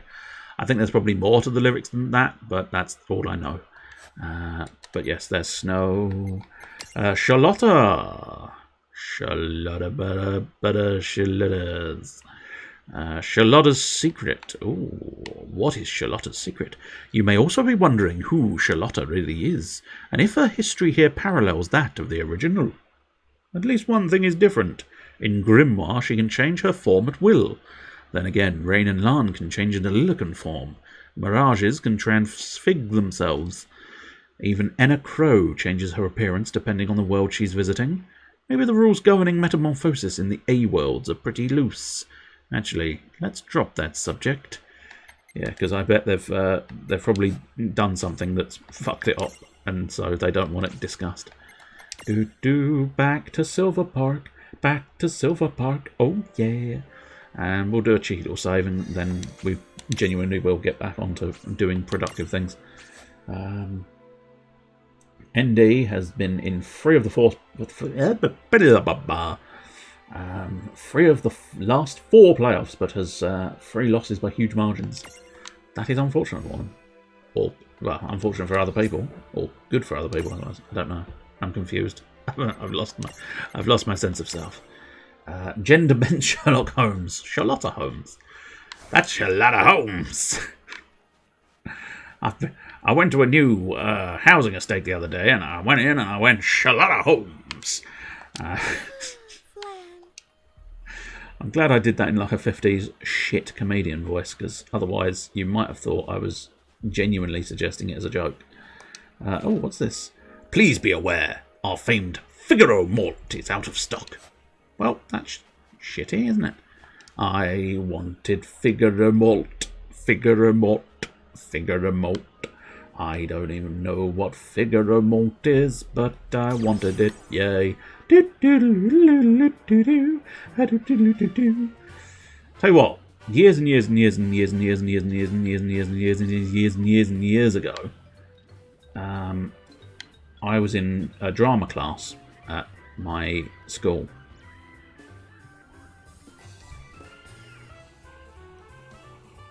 There is a fucking Chocobo thing. Huh. Nice! I genuinely didn't realise they'd done that. I've only just heard it. But yeah, it's quite jazzy. I need to turn that up a bit.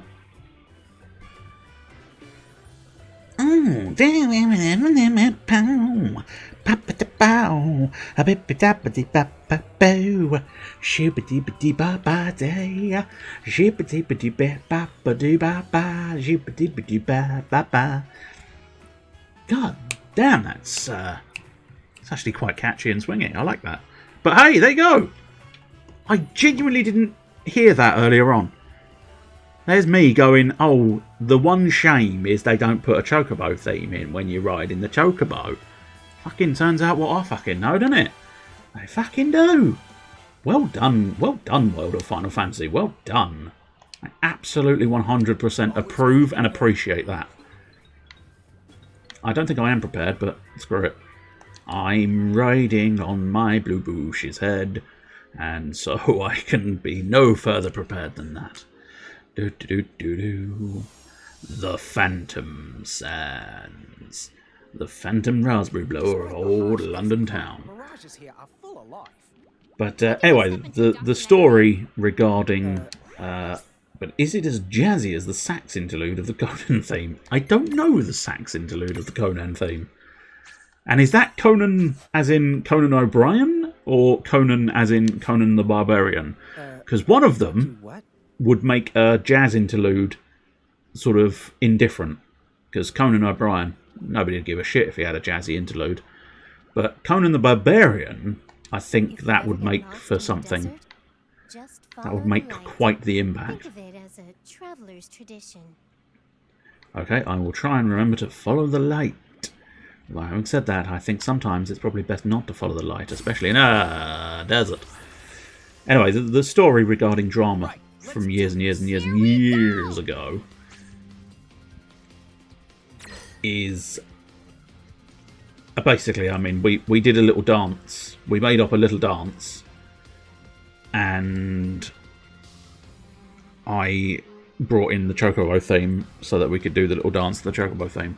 And we had flashing lights on our head because we were supposed to be policemen.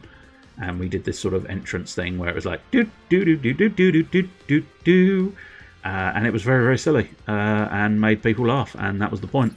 So there you go. That's pretty much the end of the story. We did a silly little dance to the Chocobo theme. Nut Eater.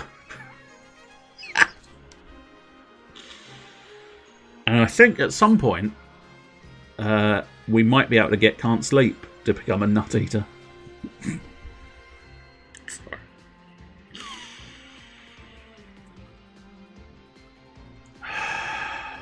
And relax.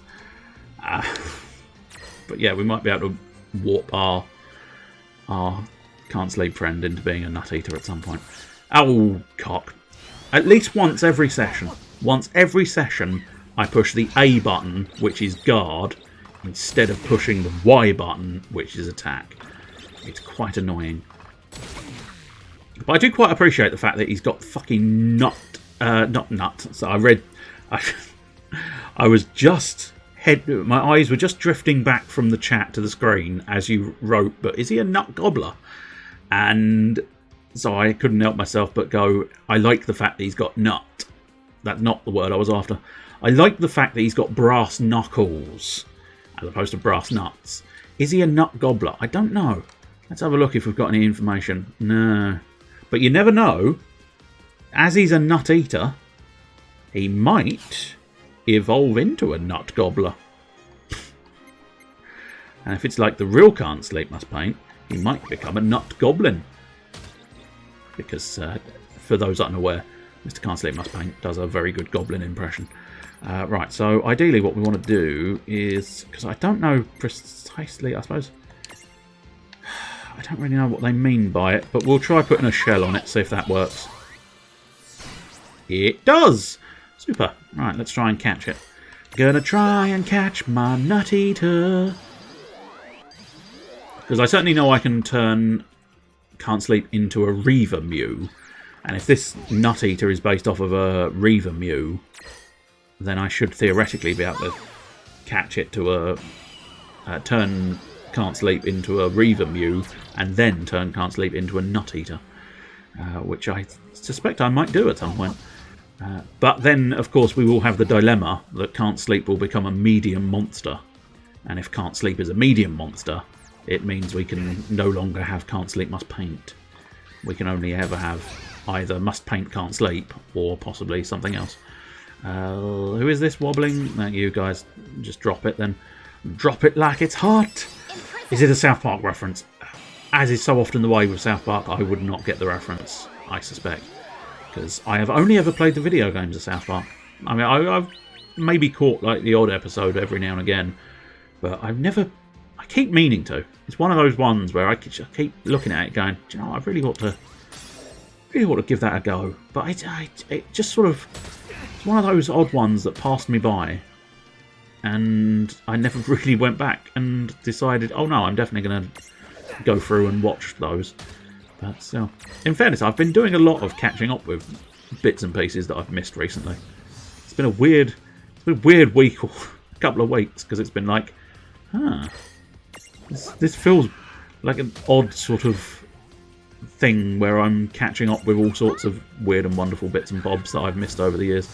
So, for example, I've mentioned this one previously, but I've been watching the Dexter, the original Dexter series. I watched 1 through 8 all in a row, and it was very pleasant, truth be told.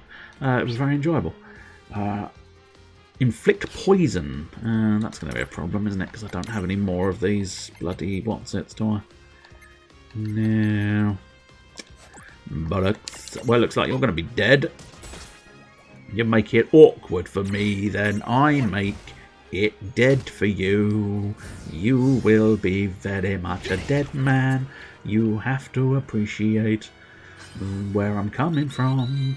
If you make life awkward for me, I make life dead for you. But yeah, the other one of late, I caught up on Dexter, where I missed, I think, at bare minimum, I missed the last season, season 8. I think I may have missed season 7 and 8 as well, and I don't know why. It just sort of passed me by. And then I also finally got round to watching X-Men Dark Phoenix as well. Again, that one just sort of passed me by, disappeared, wasn't sure where it went. And so I finally got around to finishing that off. And I just spotted the other day, and by the other day I mean earlier on today, in fact, but I spotted on Sky box sets they're doing the TV series of 12 Monkeys, and I managed to miss the last couple of seasons of that as well, so I might try and watch those as well now, but we'll see. We shall see. Next I'll be playing Chrono Trigger, finally. Finally get round to playing that game. A relative of the Mew that continually munches on skull-shaped nuts can heal its... I wasn't going to laugh, and then just skull-shaped nuts. Fantastic. Can heal itself with a nutty bite. Wait, what's this? It's the one that carved the nut into a skull? Dude! He's carving his nuts into a skull. No, I mean, I quite like the fact that he's called Nut Eater. Yeah, looks good. You can just maintain your name of Nut Eater. But for now, you will be sent home with Seraphy. Because, as I say, if I do want a Nut Eater, and I think everybody knows and understands that I definitely want a Nut Eater at some point. But if I do want a Nut Eater, I'm going to want to transfig my can't sleep into a Nut Eater. Ah, that's a dilemma.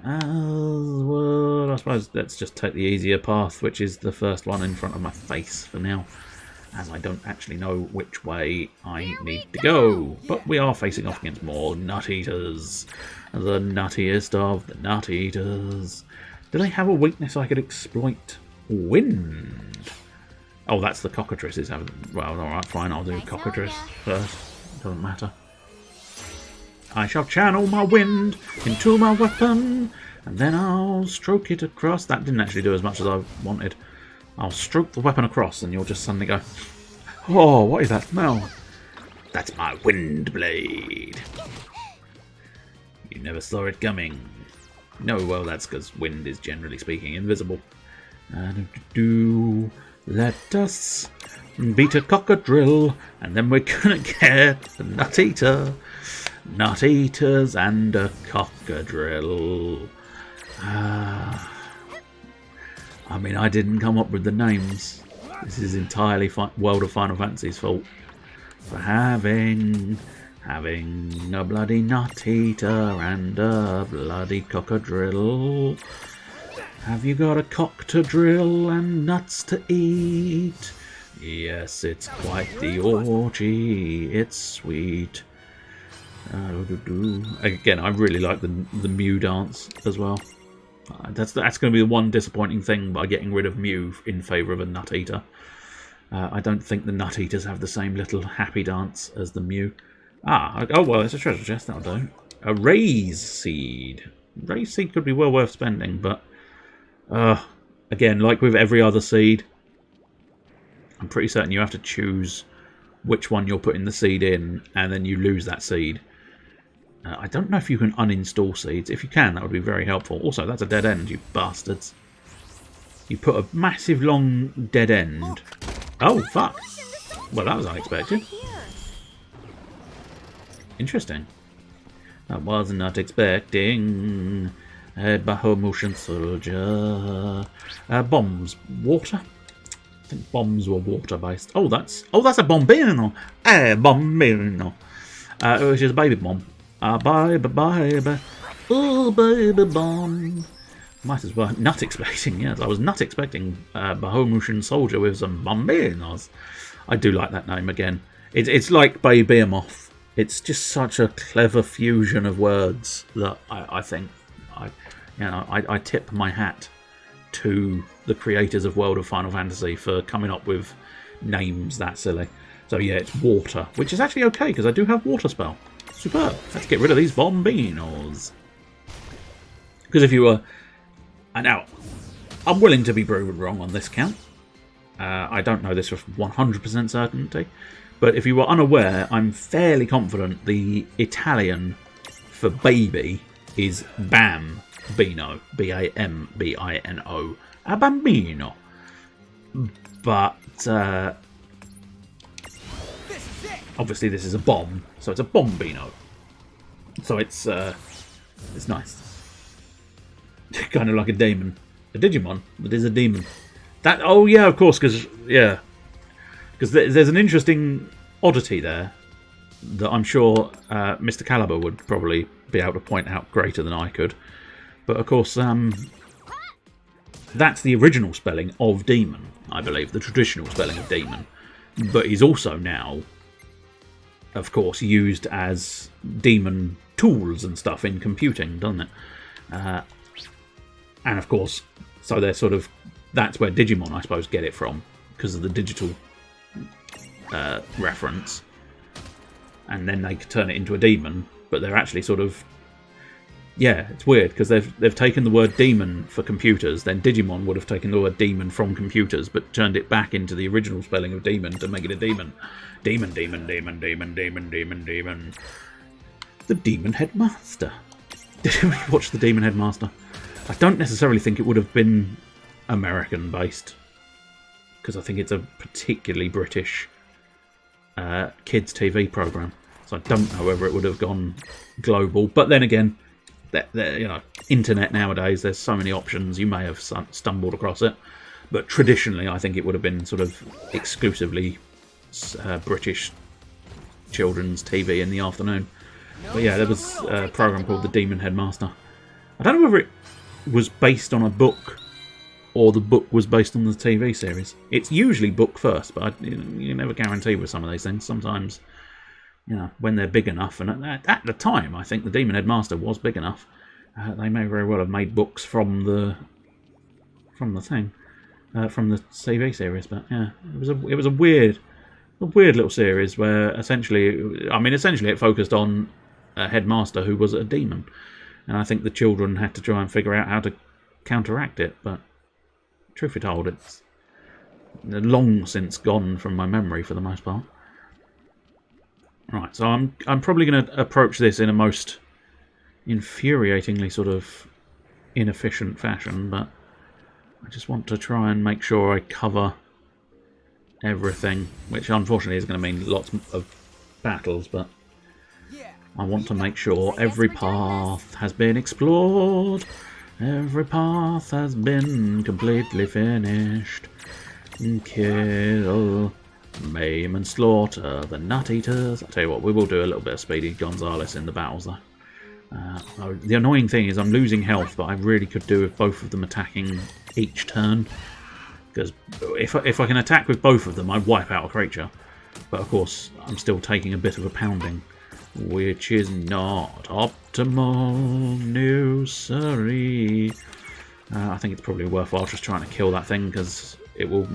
Oh, I thought it survived. That would have been quite alarming and unfortunate. I do like Rain's outfit. It's kind of nice and simple, and, you know, nice little frilly skirt. Possibly considered a little bit too short, but, you know, I'm not her father, so I'm not going to complain too much. But, yeah, I can't... No, I suppose... No, not Mirage Balls. No, not that either. It stacks out. That's what we're after. Whoa! Okay. And suddenly, giant dragon. But yeah, there's something nicely simplistic, simple, pleasant. And the frills being reflected in the top and the skirt is very good. And I do like the weird boots. I don't know how practical those boots would be, because I feel like they'd just keep slipping off. Because they don't look like they've got any grip on the foot whatsoever. Because they're flapped open. But I do like it as a sort of design. Lawn, I mean, it's a long coat, isn't it? Personally, I'd have that coat a bit more open. But fundamentally, it is a long coat, and I do like long coats, so he has a very good design outfit as well. That's a very nice... Whoops, no, that's not what I intended to push. There we go. Examine, that's the button I'm after. There we go. So we can have a little rotate. But yeah, it's got a certain pirate. It's got a bit of a pirate about it, isn't it? I think it's because of the big buttons. Plus his boots have got a certain piratiness about them. It definitely has sort of reflections of pirate. And then let's go in there and give her an examine as well. But as I say, I can never remember which of the bloody shoulder buttons it is. But yeah. Again, I do like those boots. They're a nice pair of boots. Now I've got to admit, give them credit as well. The way they've sort of got the texturing in the skirt as well. Really gives it that sort of wrinkled look that really brings it out and interesting. Anyway, that's Fashion Weekly with J Dragon Fan. Hopefully you enjoyed that. What do you want? What? Oh, I see. Oh, I see. This is what is called the Bloody Maze. Ah. Or as the French say, pen in the arse. And that is what the French call maze. They know how to describe things. There's a cat. A cat sat on a bird. I don't know how I feel. Whoops. Very nearly summoned a champion by accident. That would have been great news. So I think Lan still has that ram maneuver. I think I do want a Sandicore. It's a Sandicore. Okay, so it's an easy enough Prism Tunity. So what we'll do is, I'll tell you what, let's twat one of them just to death. Hopefully, twat it to death. Kill it real good. Oh, what's it? Oh shit, I've turned on the auto battle, I think. Or have I? Yeah, I think I turned on the auto battle by accident. I don't know. Now I'm confused. Now I am serious. Yeah. Oh no, she's confused. Okay, that's why she's doing it by herself. I was gonna say I wasn't convinced I'd turned on the bloody auto battle, but it did feel like it when she was just doing her own thing. Oh Christ, we're shit out of Shittington. Why are you doing 0 damage? What? You don't actually block an element, so how are you doing 0 damage? Do you have...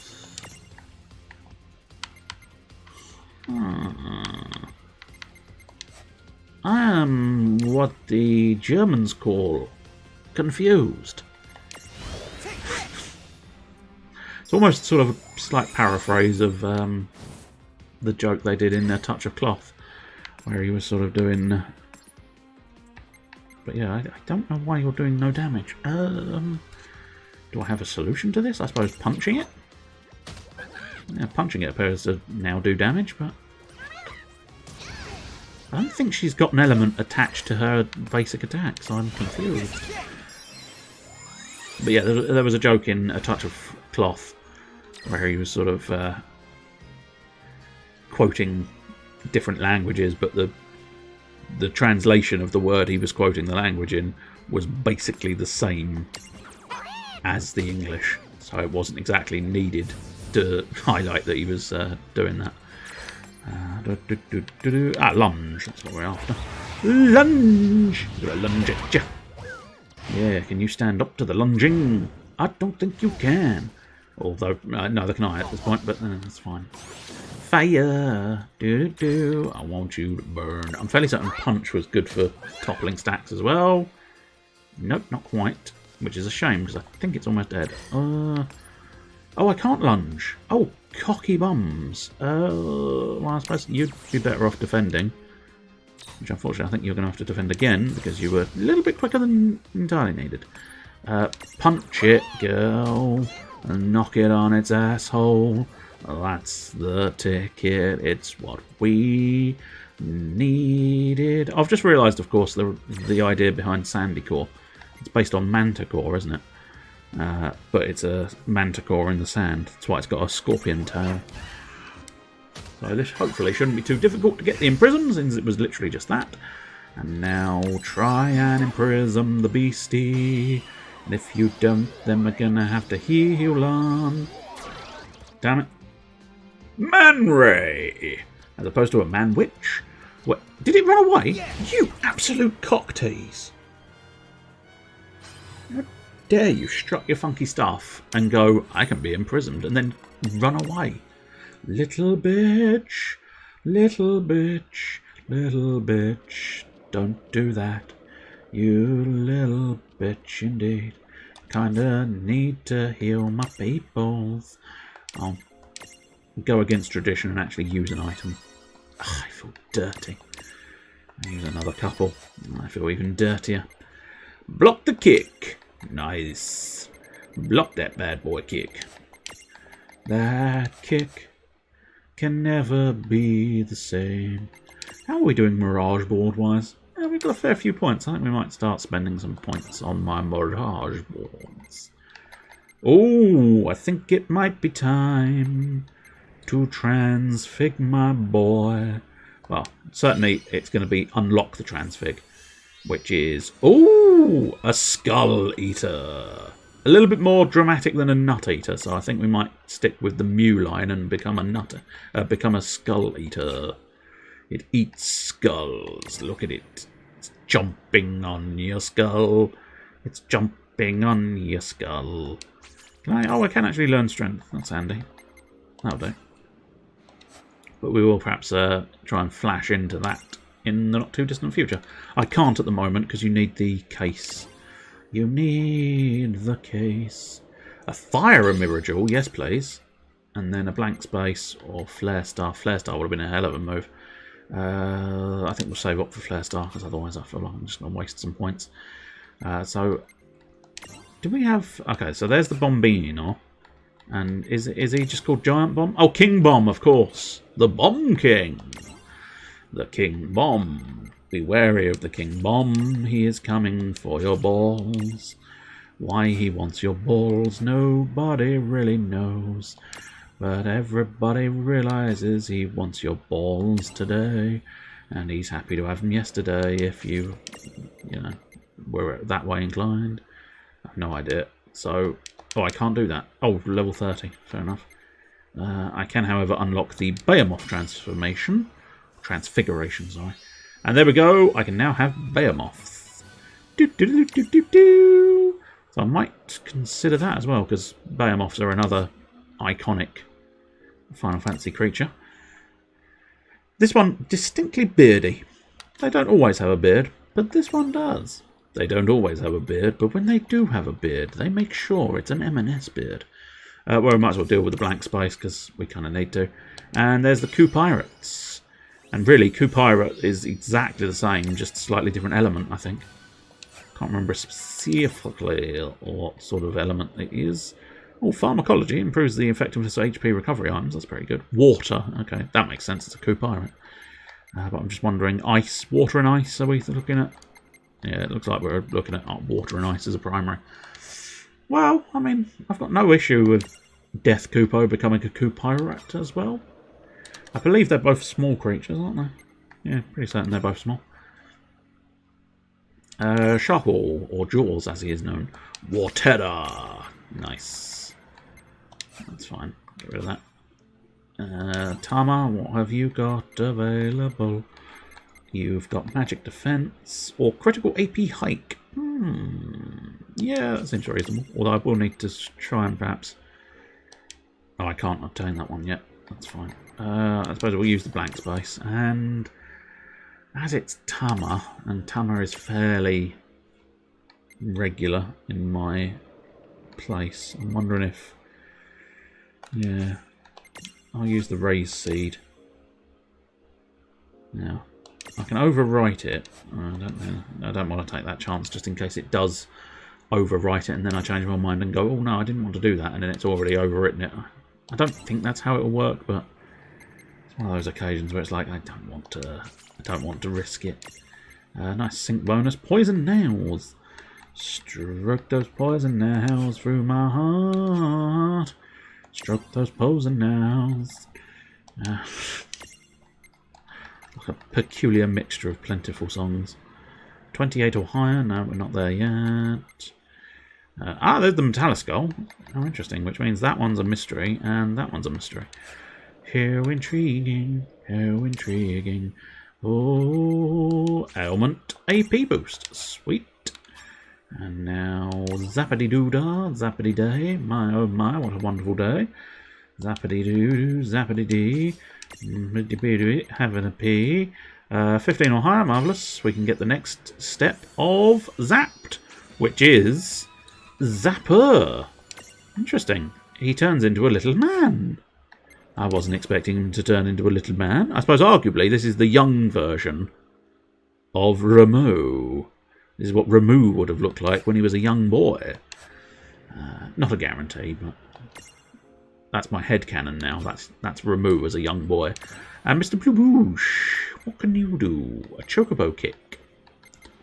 Or strength. I mean, the chocobo kick is fairly iconic and has a topple strength of medium, so that's good. But outside of that, not a lot. That's unfortunate. You cannot kick. Well, you can now. You can kick like a chocobo. Which is brutal, in fairness. Kicking like a chocobo is painful. The chocobo kick is a nasty move. Oh, sir, you spoil us with your nasty move. Fire for Lan. That's not too bad. Right, there we go. Got all that sorted out. Whee! Do-do-do-do-do-do. I bet you didn't think you could balance a small girl on your head. You can. Yeah, we got this. I guess we're doing this. Some sentences should perhaps not be said. I suppose let's Libra the Cactua. I don't know if I'm going to want a Cactua on my team. I mean, it is... Oh, slow. Why'd you have to be slow? I don't have anything that can equip them that can deal with slow. And also, it's very difficult to kill a Cactua because they are highly evasive. They're a highly evasive species. Absolute dickheads. Fire and ice, it would seem. But I'll tell you what, we'll use the Chocobo kick, because why not? Pow! It's almost bloody Liu Kang there with the multi-kicks. That's not what Liu Kang sounds like. Just in case you thought I was doing a decent impression. No. Do-do-do. Way! Burnt the Cactua to the ground. You're not gonna survive a flame to the face, Mr. Cactua. In fairness, actually, I just went full Liu Kang on it. I kicked it multiple times and then burnt the fucker. And that is basically what I consider to be full Liu Kang. Do-do-do. So, I think this is a maze, which is annoying. But also... Yeah, okay. Right. Confusion reigning supreme. Rain? That creepy noise that this one. I think it's getting the... Oh, sorry, I've... Excuse me? I'm not even going to attempt to... I just feel like I need to check this lower path, though. The clue to this maze is follow the light. It's not that difficult, but so you just follow whichever path the sun is shining out of. So I may end up someone's backside. I don't know. That's jokes. Jokey jokes. Blokey jokes. Right, let's chocobo kick that thing and then labour it, because I'm going to want to get rid of the stack, I think, for the most part. The Mimicolius. Is he a meme of some kind? Then I don't think that's what it is. A Mimicolius. Inflict poison. Arrgh. Why do you keep making my life difficult? I don't know. You're being an asshole. I don't know why you're being an asshole. Apparently I can't seem to crack this stack whatsoever, which is inconvenient to say the least. There we go. Did we actually crack the stack fully that time? Okay, not quite. Yes, we did. Jesus Christ. Reverse hello, where it is in fact a lurk. But not a lurk. I'm just as confused as you. I'm getting Dina sorted. That's fair. Hello there. Hang on. Brain is taxed slightly. Huswoob ulb Lenreg. That's the reverse of General Blue Bush. Oh, thank you. Smart party in the house. Right, let's get rid of this bird. Get rid of the cockadrill. We don't need your drilling cock. But if you're still present, of course, it's always difficult to know for certain. What is for dinner on this occasion? Is there a plan in place, or are you going to make it up? What are your dinner plans? If you have any, I do not know. But there you go. Is it a takeout or lovely cooking? I mean, it could be a horrible cooking if you wanted it, but one assumes you'd prefer lovely cooking instead of horrible cooking.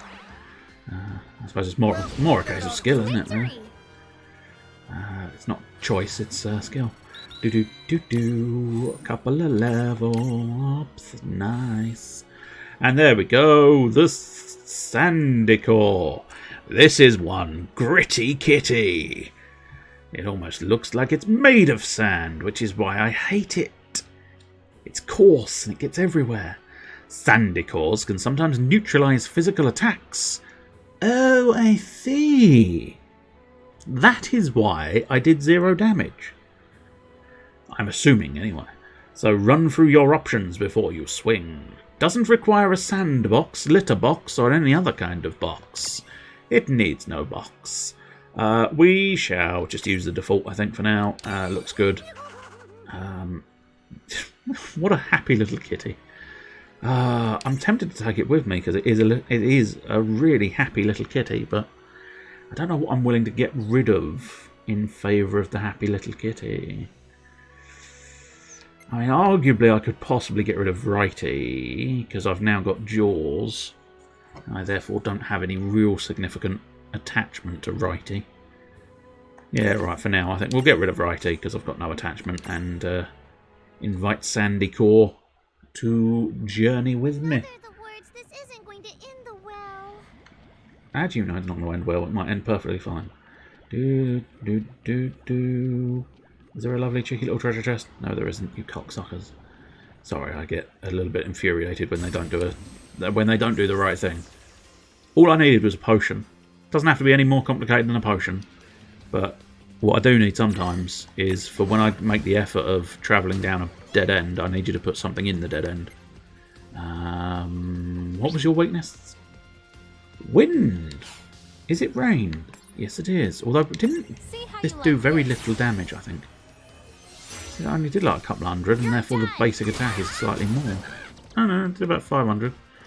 Still not 100% convinced it's worthwhile, but we'll give it a go. We'll give it a go. We'll just skip through, because I'm going to just use basic attacks for the most part, I think. Although I am going to have to keep an eye on my health bars, because they are doing a fairly severe chunk of change to me, which is not as convenient as you would hope it would be. Let's use a cure right now, because I am low on health now. Then we'll possibly use another unless it's dead, in which case we'll just enjoy winning the battle. It died. Mew dance. To be honest, that's one of the reasons I'm keeping Mew there. I'm slightly biased, of course, because it's called Can't Sleep, and I want to keep the named ones from the first week on the team. But to be truthful, there's just something quite delightful about that dance. Ah, there's a sort of sandy cactuar statue, sort of stone thing. Now, did I get this correct? I think I got this correct. Yeah, I did get this correct. We're fine.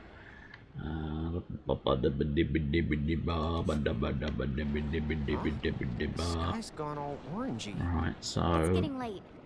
We're taking too I don't long. think there's anything there. Well, I can't move any quicker, dear. Here before the sun I'm on a fucking chocobo already, love. Can't move quicker.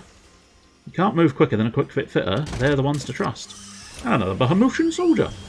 I'm assuming they are just randomly stuck in the sort of encounter pool. I don't think it's positional, because otherwise a couple of those areas where I was wandering around elsewhere, it feels very peculiar if those dead ends were literally just Bahamutian soldiers. Just twat him in the face and then wait until Lan gets round to deal with the bomb. Twat him in the face again. Looks like Rain is ever so slightly quicker than Lan, which I've got no real problem with. It's always curious because the way the stacks work, it combines all the stats together. So each of the members of the stack make up the stat pool. And the reason why it's intriguing is because, you know, their speed is quite alterable, and therefore it's not always a case of, oh look, she's always quicker than Lan. They interchange quite a bit, because I'm fairly certain Lan was quicker than her in the not too distant past. But it makes no very little difference. It's just conversation. It's just to fill the blank empty void of noiselessness. Brought it down to Depression Valley, didn't you there? I did. And you wouldn't have a Depression Mountain, would you? Because it makes you go down. Down, down, you should have gone, swinging. You can pop it and fuck it. No, probably best not to do that. Arguably, you know, if you fuck it too much, you'd pop it. But that's only if you're using a sex doll. A blow-up one, specifically, I suppose.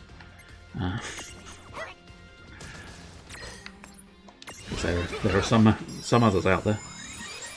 The little robot ones nowadays. Hyper-realistic. Where are we? Oh, that's the wrong person. That's fine.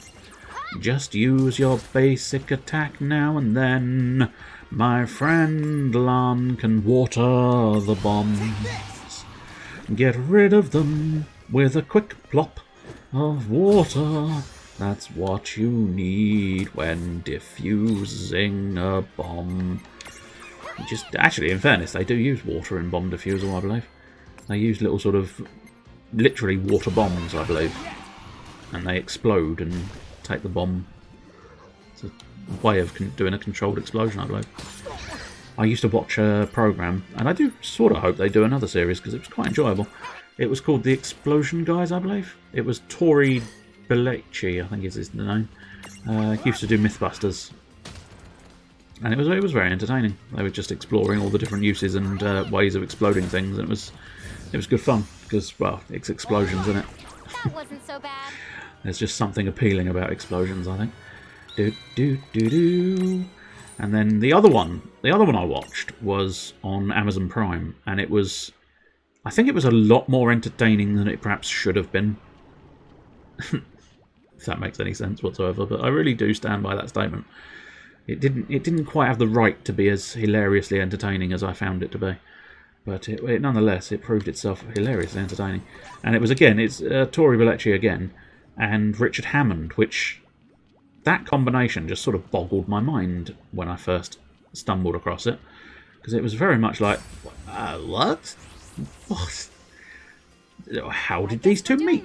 I mean, they're both in show business and both do similar sort of programs, but it's still one of those odd little ones where it struck me as very peculiar that the two had come across one another, since as Richard Hammond's mostly sort of English programs and Tori Belleci's distinctly American. And yeah, they did this little island program where they sort of got, quote unquote, sort of stuck on a desert island, and then they used their sort of skill set to build different random things on this island. Now, it was all very tongue-in-cheek. There was no absolute seriousness about how they built these things. But they built like a giant tree house, and then they ended up sort of having an argument and going to war, and they sort of it was just a fascinating little sort of educational romp with how they were building things and why these things worked, and then mixed with the sort of stupidity of those two sort of trying to survive a desert island, then fighting each other on a desert island, and then finally figuring out how to get off the desert island. Can't quite remember what it was called, but I imagine if you look up Richard Hammond and Tori Bellecci, you probably wouldn't have a hugely difficult time finding it, considering, as I say, those two are a bit of a unique combination that I don't think they've done anything between each other before. Right, let's. What I might do is have a bit of a tinker with my prisms. So yeah, do you know what? Let's. Whoops, no, I don't want to get rid of him. Let's transfig my little mule. So yeah. Oh, I can actually just straight up transfig him into a nut eater. But I don't know. Let's have a look. What's the primary differences? Okay, so that's lowering everything but defense and magic defense. Well, that's interesting. That's even higher. You can tinker on stream like that. I can. So that's huge. A huge buff to defense and magic defense. Oh, I see, but that drops the agility down something drastic. That doesn't. That drops. Oh no! I think that that drops the. No, I think the nut eater is just shit. Oh, I see. Okay, no, potentially I see. So the Reaver Mew, right. I think the Reaver Mew and the Nut Eater have a huge HP pool. Oops, no, I've done it wrong again. Fuck off.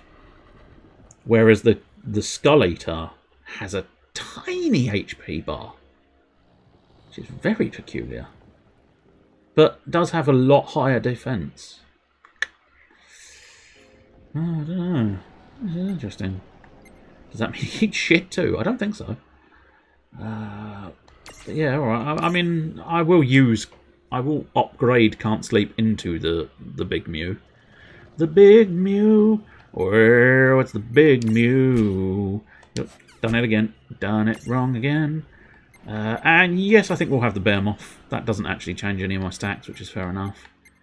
Sandy Core we can't really do anything with. None of the others we can do anything with. Oh no, Zapped. We could transfig Zapped into Zaffer. I don't know whether it's meant to be sort of Zaffer or Zapped or Zapper.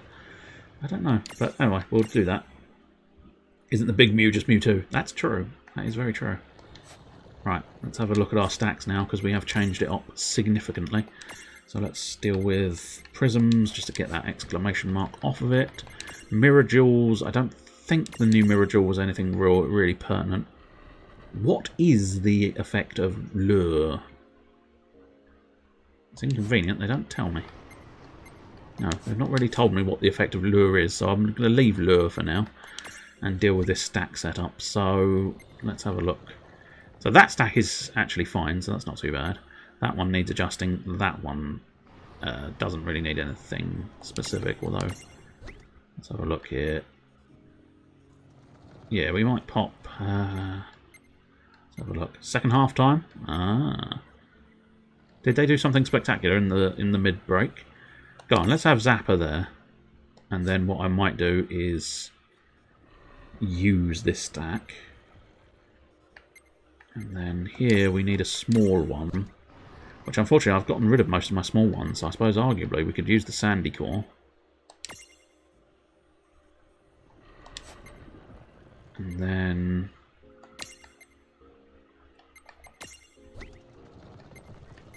let's have a look. If we want to use, yeah, let's use our new Can't Sleep. Should be interesting to see precisely where they end up. Oh, wait, right on the tail. Very awkward.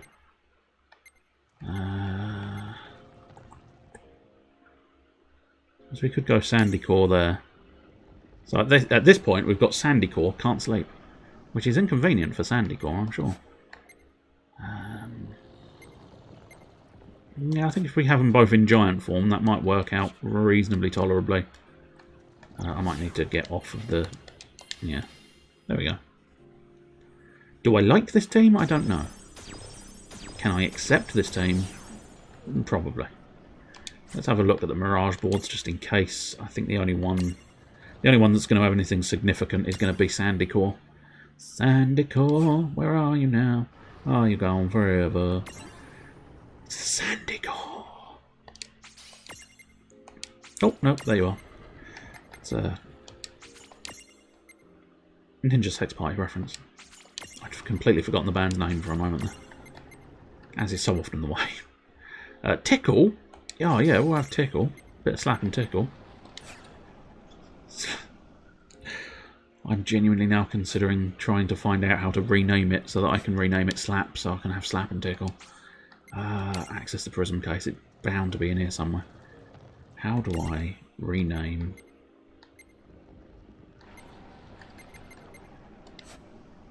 So I could have sworn they said it was a viable thing to rename things. Which is why I wasn't too fussed about getting...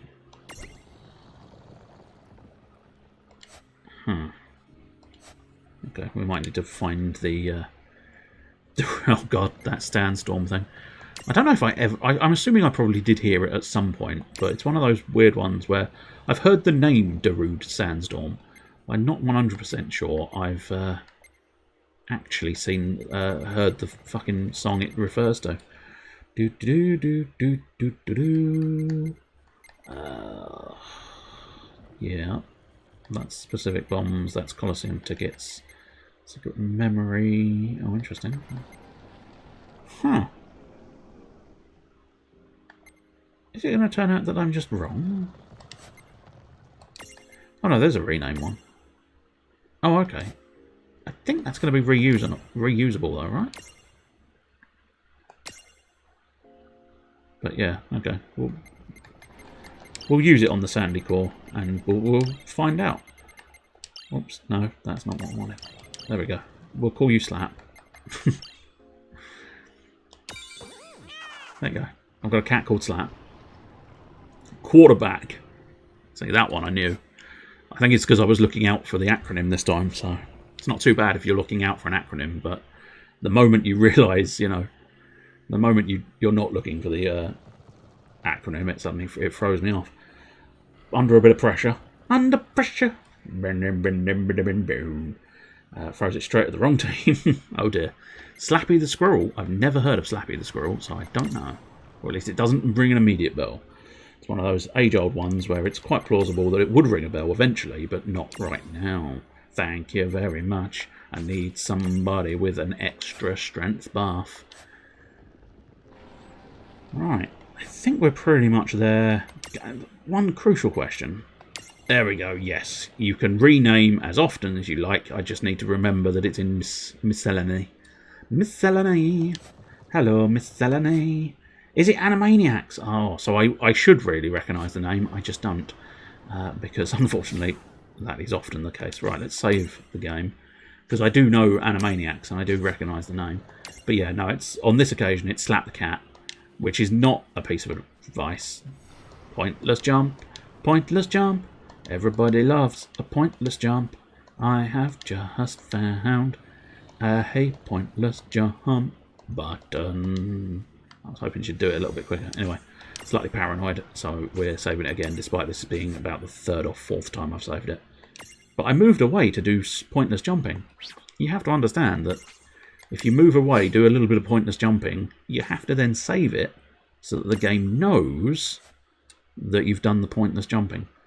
Because if you don't make sure the game knows you've done the pointless jumping, it'll never register it. World of Final Fantasy. Thank you. It is the world of Final Fantasy. It's also the world of Goodbye Fantasy.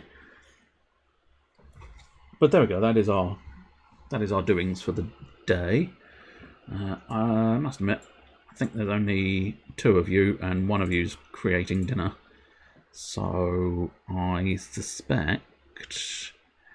No, there is one other recognisable name there. So I still think 3 people. I might not bother. Let's have a look first. We'll look around to make the decision and see what happens. Diddly dum. Would you like to diddly dum with a diddle and a dum? I don't think I want your diddly dum with a diddle or a dum. Diddly dee, diddly dee, diddly dee dee, diddly dee, diddle dee dee, diddle dee dee dee, a dee dee diddle dee dee dee dee. Have you had a diddle of a dee dee with a diddle on a diddle in a dee dee? Doddle diddle dee diddle dee doo da dee da doo doo doo dee. Diddly diddly. I don't know where I'm trying to find things. I did have a plan, and then I just got lost and stuck in the diddly days. But there you go. There you go. So there's that as an option, maybe. Do do do do do do do do do do do. Let's have a look. Any others? No. I guess we'll. Oops! I didn't actually mean to copy the link. I want just the name. Well, actually, no, I suppose the link will do. Oh, I've got a message. I've lost a gift sub. That wasn't as sarcastic as it was meant to sound, but... Or rather, it wasn't meant to sound as sarcastic as it did in fact sound.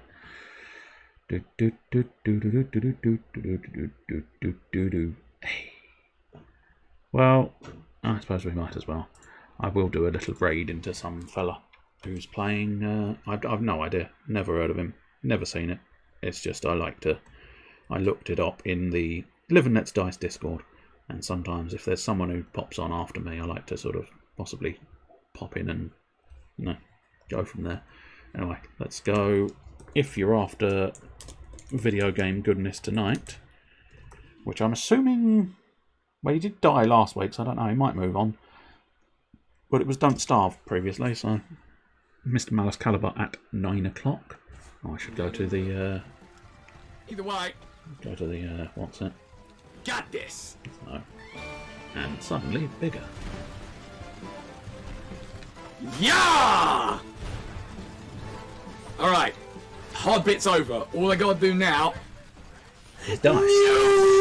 Why did I have to say that? Why did I say that out loud? Oh god, it's like the ultimate irony. I think a myriad of things were achieved in the starving. I think there was starving involved.